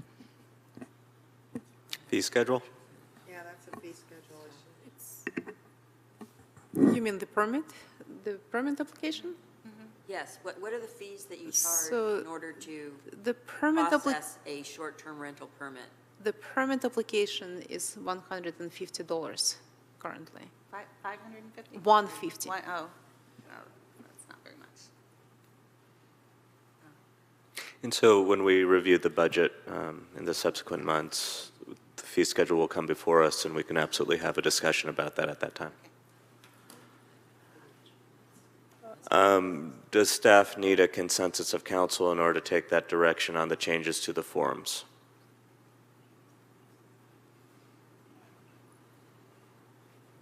Well, we would need consensus from a majority of the council. I don't think we need a formal motion, but we do need to know that there are a majority of the council that agree with the changes recommended by Councilmember Bowles. So what I heard was number of units and contact information. Is everyone in agreement with that? Yeah. Christine, does that cover it, or? Yeah. Okay. Yeah. I know it's frustrating that we can't do a lot like tonight. Uh-huh. Right. I feel your frustration. Yeah. So keep your eyes on March 4th. Right. If anyone's still with us in television land or here in the audience, keep your eye on March 4th. Please show up. Please send us those comments around that time. We are hearing you, and I think that some, if not all of us, are looking forward to getting that on the work plan and having that discussion. But we'll see what happens March 4th. Mayor Bigstay? Sir? I just wanted to take the opportunity. I know I've said this before, and the council understands, but at goal setting, which is strategic planning on March 4th, the objective is to identify this as a future work item, if the council agrees, rather than delve into and discuss the substance of the ordinance. So I just wanted to make sure to clarify that for the viewing audience. Yeah. It's appreciated. Still, I think that our community will likely want to give us feedback on what they think good approaches will be, and I'm sure we'll take a moment discussing some of those items and why we'll want it on the work plan, if we decide we want it on the work plan. Is there any further? Councilmember Beckmeyer. Two things. It seems like, I don't want to jump ahead of goal setting, but it seems like there's enough meat here and enough questions that this might be something we need to think about appointing an ad hoc committee of council members to work on it. Because there's so many details, and there's a lot of ideas and other ordinances to look at, and a whole lot of things that need to occur outside the scope of these meetings, and even as the city manager mentions, outside the scope of goal setting. So that's one thing. Second thing, tonight, we're being asked to approve or not approve the cap. So that, I would like to propose, since it's 5 to 11, that we focus on that and decide, are we approving it or are we not? Agreed. I'll start. I'm in favor of the cap with the amendments that were indicated by Planning Director. I am. And Mayor Big Stick, just to clarify, the council would be introducing an ordinance tonight for potential future adoption at a subsequent city council meeting. Okay. If there's no further discussion or deliberation, I'll entertain a motion in a second. Okay. Introduction of an ordinance to amend Article 49, short-term rentals of the City of Pacifica zoning regulations, Title 9, Chapter 4 of the Pacifica Municipal Code, PMC, to establish a cap of 150 short-term rental permits issued citywide and various other conforming amendments, including the changes Christian brought forward. File number 2022-36, text amendment TA 123-22, recommended California Environmental Quality Act CEQA status exempt pursuant to CEQA guidelines 15061B3. City Attorney, can you confirm that that was a sufficient reading by title only? That was the agenda subject. I and read the agenda and instead not the of recommended action. Move to waive the first reading and introduce by title only an ordinance of the City Council of the City of Pacifica amending Article 49 short-term rentals of Chapter 4. I don't need to go on. As amended. You're just clarifying that your motion included introduction, and. I am very tired. We all are. Okay. If City Attorney understands the motion, we're all good. And is there a second? Second. We have a vote and a second. Is there any further discussion? Please vote. Oh, my goodness. No, Commissioner Ferguson, thanks. Item number 10 as amended passes unanimously. Commissioner Ferguson, thank you so much for trooping through with us to this late hour. And thank you to our community members. And our staff. And staff. And staff. Thank you. Were we still talking about the ad hoc committee, or was that just a comment in passing? That was a comment that I think we can probably take up at goal setting. Probably on the other side of goal setting.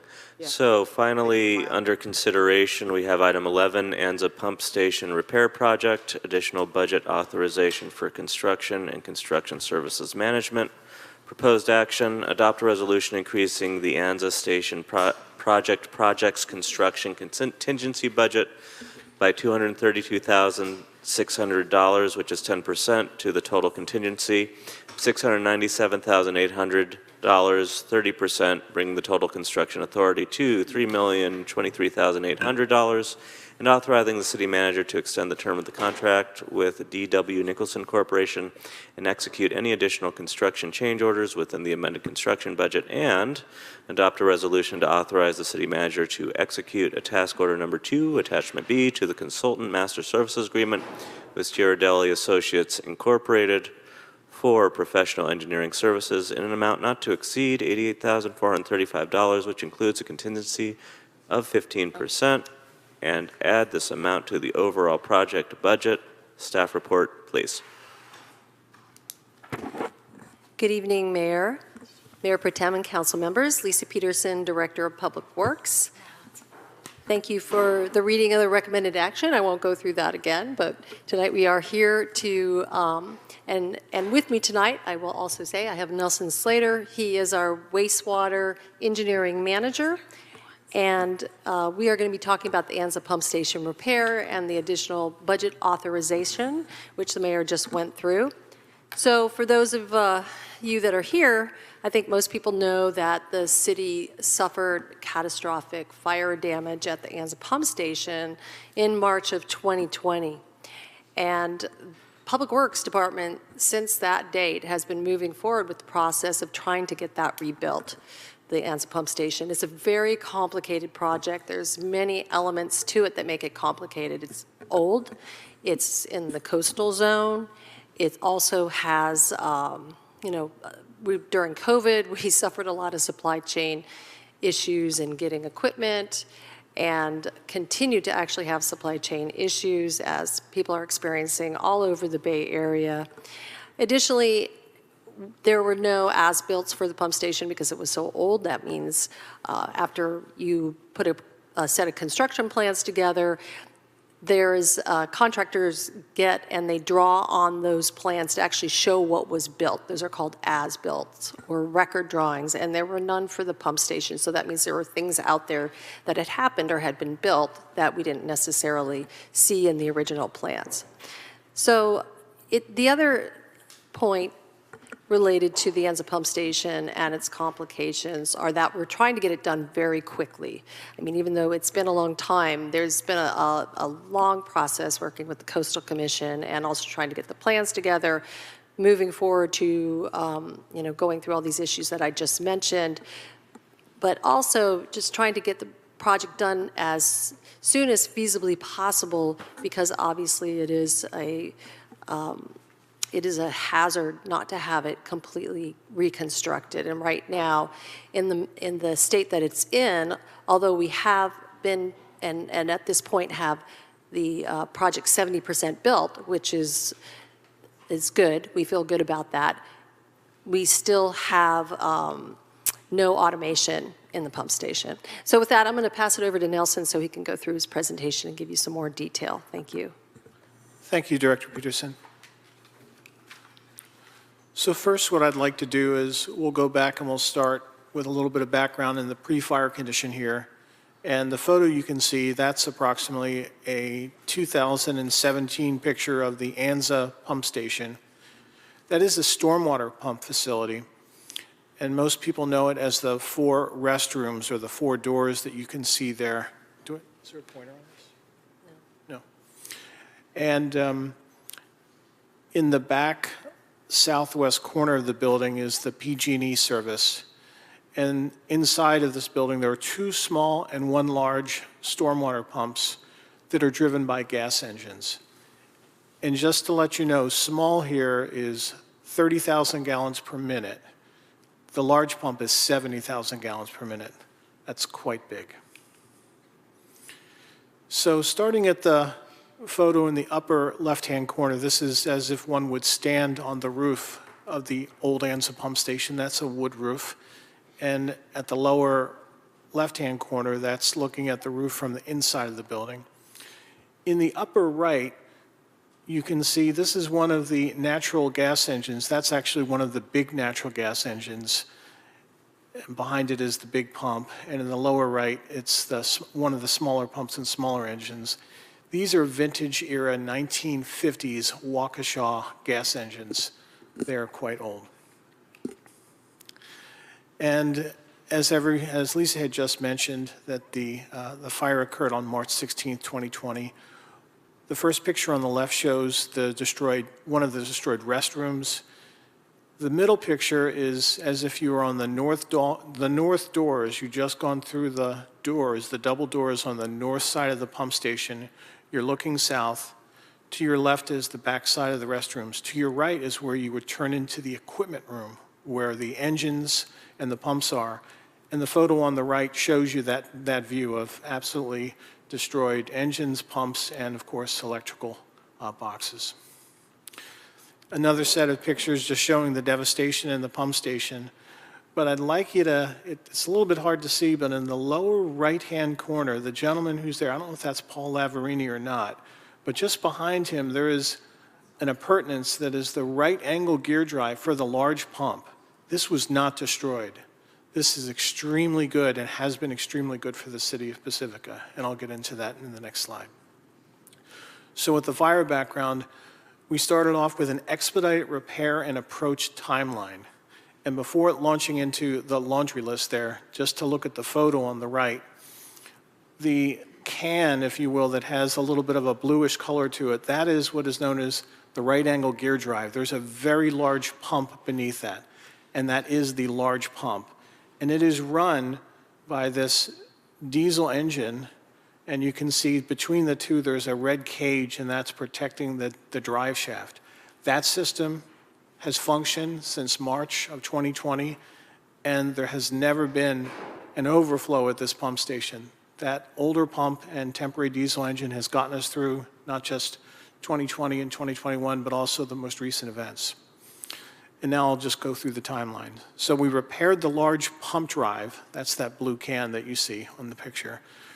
We installed a new temporary diesel engine and the drive shaft. You see the date beside that. That's 12/20. We installed the temporary roof, which you can see it's quite new there. And we repaired the small pump. Again, small is 30,000 gallons per minute. That's the smaller grayish pump there in the back corner of the photo. And in parallel to the equipment, we also were hiring a design consultant to start to expedite and develop design plans for the project. And we pre-purchased 2 new smaller engines, and we pre-purchased 3 new larger engines. And that was critical because you see the dates there, that's 4/21, that's in the heart of the pandemic. Those engines are quite costly, and those, the pumps and the engines were quite costly, so we felt that it was important to do that at that point in time to get out in front of the schedule of the project. On March of 22, we bid the project. The low bid was $2.36 million, and we tacked on a 20% contingency to that. Just to let council know is that the next highest bid, we only had 2 bidders, was 4% higher. That led us to believe that we had a good calibrated bid. The estimated completion for the project is in October of 2023. This is the current construction as it stands. We're approximately 70% complete. And before going forward, as you can see this very vibrant photo, I would like to thank the BCA for being involved in getting the painting of that facility. I mean, it really looks lovely. You have to admire it. They're a little frustrated with the small little metal plates that you might happen to see if you zoom in on the photo. They're going to get a chance to go back there and touch that up. Here are the 2 of the 3 engines that are installed. The picture on the left shows this yellowish engine. It is a Caterpillar engine. That is the firm that we are procuring the equipment from. The middle picture is that same engine, but looking on the back side on the panels where there's quite expensive electrical appurtenances that are connected there, or that will be connected there, that are at least mounted there. And the rightmost picture just shows another one of the engines and pumps. I didn't bother to take off the wrapping around that particular engine. The picture on the left here, this is the hallway. If you remember, this was that burned out hallway that you saw several slides ago. So here, the key thing to note is we put in a new steel roof on the top. And then the picture to the right, the top right, that shows myself and the pump station where I'm looking out the sky. Those are actually skylights. They're open now. They will allow us to move equipment in and out of the pump station, both to facilitate the remaining construction, but also in the future if anything needed to be removed. And there are fans on the top of the roof there as well. And in the lower right picture, that's below the main deck at the ANSA pump station, where the water is actually coming into the storm sewer to the right. You can see there's some piping there. That's just new piping that we put in to facilitate dewatering pumps that actually run during the summer. We always get groundwater that comes into this pump station, so in the summer it's set up that we pump out into the north and south of the area there to kind of water the grounds. And the copper piping you see there, that is 2-inch copper piping. That is important from the standpoint of actually cooling the engines when they're operating. This is kind of an eye chart, and I apologize for it, but it's from the staff report, and it shows that the original 20% contract change order contingency has been reached, and it shows the 11 CCOs, or contract change orders, in the various categories. And again, as Lisa had pointed out, this is a 70-year-old facility. We have no record drawings. COVID and supply chain related issues have just really proved to be challenging in this project. And the 2 change orders I wanted to point out specifically because their values are quite high is the CCO number 10, the pump number 3, discharge piping slip line repair. The bottom line is when we got into this project, we found out that the actual discharge pipe that goes out to the ocean is damaged, and we have to repair it in order for it to be operational as we move forward. And CCO number 11, revised power and control connections, while we got into the submittal process just before we're getting ready to go into control, it became apparent that there is a mismatch in the communication protocol of how the computer program runs on the local engine control panels versus what our control panel for the master control panel for the station is. That resulted in additional equipment to make that work. So we're here tonight to request an additional 10% contract contingency for the project. And again, we've restated the obvious, but it's really critical. Old, no record drawings, challenging conditions, increasing prices for all components, specifically electrical. And, you know, to mitigate those original concerns that we had, we thought that establishing a 20% contract change order contingency would be enough. We discussed this with the insurance carrier, and the insurance carrier said, put what you feel you need in order to complete the project, which currently is at 70%. We've had discussions with the contractor and other city staff, and we do anticipate additional contract change orders associated with several areas, specifically engine foundations, but other appurtenances in the pump station. And the reason being is that we're only at 70%. As most people know, it's the last few percent that really take the most amount of time. So specifically, we're concerned about testing and commissioning. So what staff is recommending here is that we request an additional 10% or $232,600. I want to be really clear here. We don't intend on spending every dime of that. We just think, when we're going to try and bring it in under that, we just think that it's prudent at this course in the project, based on our experience to date, to request this level. And that was the first portion. The other portion is additional construction management services. So the project schedule, as you may remember, was initially meant to be completing the project in January of 2023, but now we've slipped to October of 2023. And we've discussed this situation with the consultant construction manager, who estimated an additional level of effort of approximately 300 hours to complete the project based on finishing in October of 2023. This estimate is approximately $123,960, less the remaining budget that we currently still have, which is $47,060, which translates into $76,900. So the staff, we are recommending an additional $88,435 for this function, which includes a 15% budget contingency for any unforeseen conditions.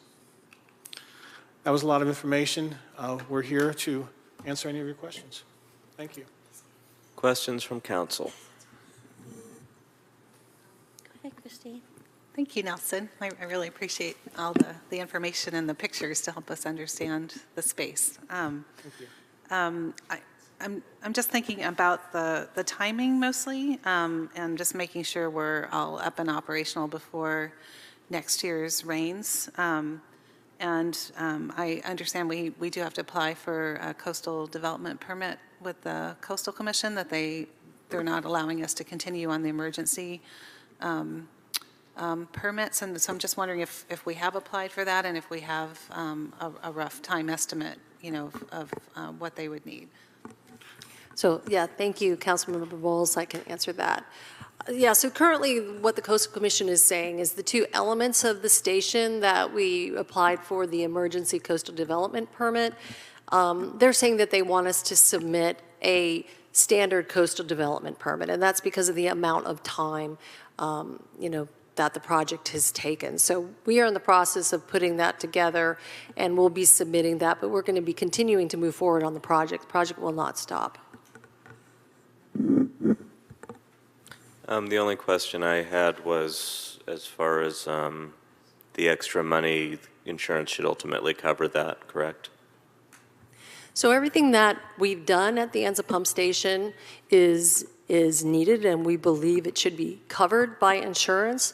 Of course, just like any insurance claim, you submit in your receipts and they go over them. We've been continuing to have conversations with the insurance company related to all of the elements that we're, putting into the Anza Pump Station. And we believe that we will be reimbursed for them all. But again, we're still in those conversations. Thank you very much. Any other questions? Go to public comment. No, I have a question. Oh, okay. Councilmember Vaterlas. One of the members of the public said that in 2014, we purchased 2 pumps that were never installed. Can you clarify that, please? In 2014, I'm actually unaware of that. Here's what I can tell you, because when I came into the project, we researched what was there and what we needed to replace. And those older pumps have actually been operational since the 70s. Now, they've been maintained. Now, those are the 2 smaller pumps that you saw on the sides. The one larger pump, if you go down into the downstairs to take a look, the nameplate is 1947. Oh. That pump, it's going to run longer than any of us is going to be here. It's just, it was built at a time when things really ran and were made to run. So those are quite old facilities. Now, remember, those are just the pumping facilities. Oh, excuse me. There's also the larger engines that actually drive the pumps, the gas engines. Those are those Waukesha-related engines. Again, they're all old 1950s era equipment. And I do want to reiterate, even though we could only run the one large pump since March 16 of 2020, that's 70,000 gallons per minute. We have never had an overflow associated with the Anza stormwater pump station. Thank you. Go to public comment. I have one card from Dan Stejink, but I do not see him in the room. Emily, do we have anybody on the line? We do not. For those who might still be watching by television or live stream, 650-898-6965 to call in. Conference ID 383-609-442#. Press *5 to raise your hand. Because of our technology, we will give it a few more seconds, if not a minute.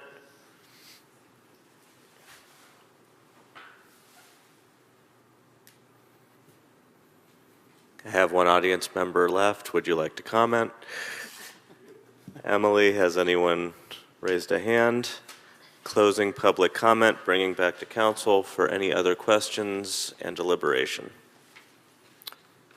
Or a motion if there is none. I could redeem myself. I could redeem myself and do this properly. Adopt a resolution increasing the Anza Station projects construction contingency budget by $232,600 or 10% to the total contingency of $697,800, 30%, bringing the total construction authority to $3,023,800 and authorizing the city manager to extend the term of the contract with D.W. Nicholson Corporation and execute any additional construction change orders within the amended construction budget. And can we take them together? And adopt a resolution to authorize the city manager to execute a task order number 2, attachment B to the consultant master services agreement with Ghirardelli Associates Incorporated for professional engineering services in an amount not to exceed $88,435, which includes a contingency of 15%, and add this amount to the overall project budget. And I so moved. I'll second that. And Nelson, thank you so much for your presentation. Really appreciate you. Thank you all, Council. I echo what Councilmember Beer has said. Thank you very much for the work that you've put into this. Could I ask just one And the more quick pictures. question before we vote? Motion, second, Really discussion. quick. Okay. Just Sue Bauer last week reading the motion just reminded me. The motion and several places in the staff report said the total costs were $3,023,000 and some, and then on packet page 180, it's totaling up the project at $5 million and some. So can you just quickly explain to me what the difference? Well, the 3 million is just the construction costs I see. related with And then the there's general design and contractor, engineering as and- opposed to all of the other costs, which engines, pumps, Right. rentals, there's a lot going on. Okay, all right, that's all, thank you. Sure. Last discussion? Okay, motion on the floor, please vote.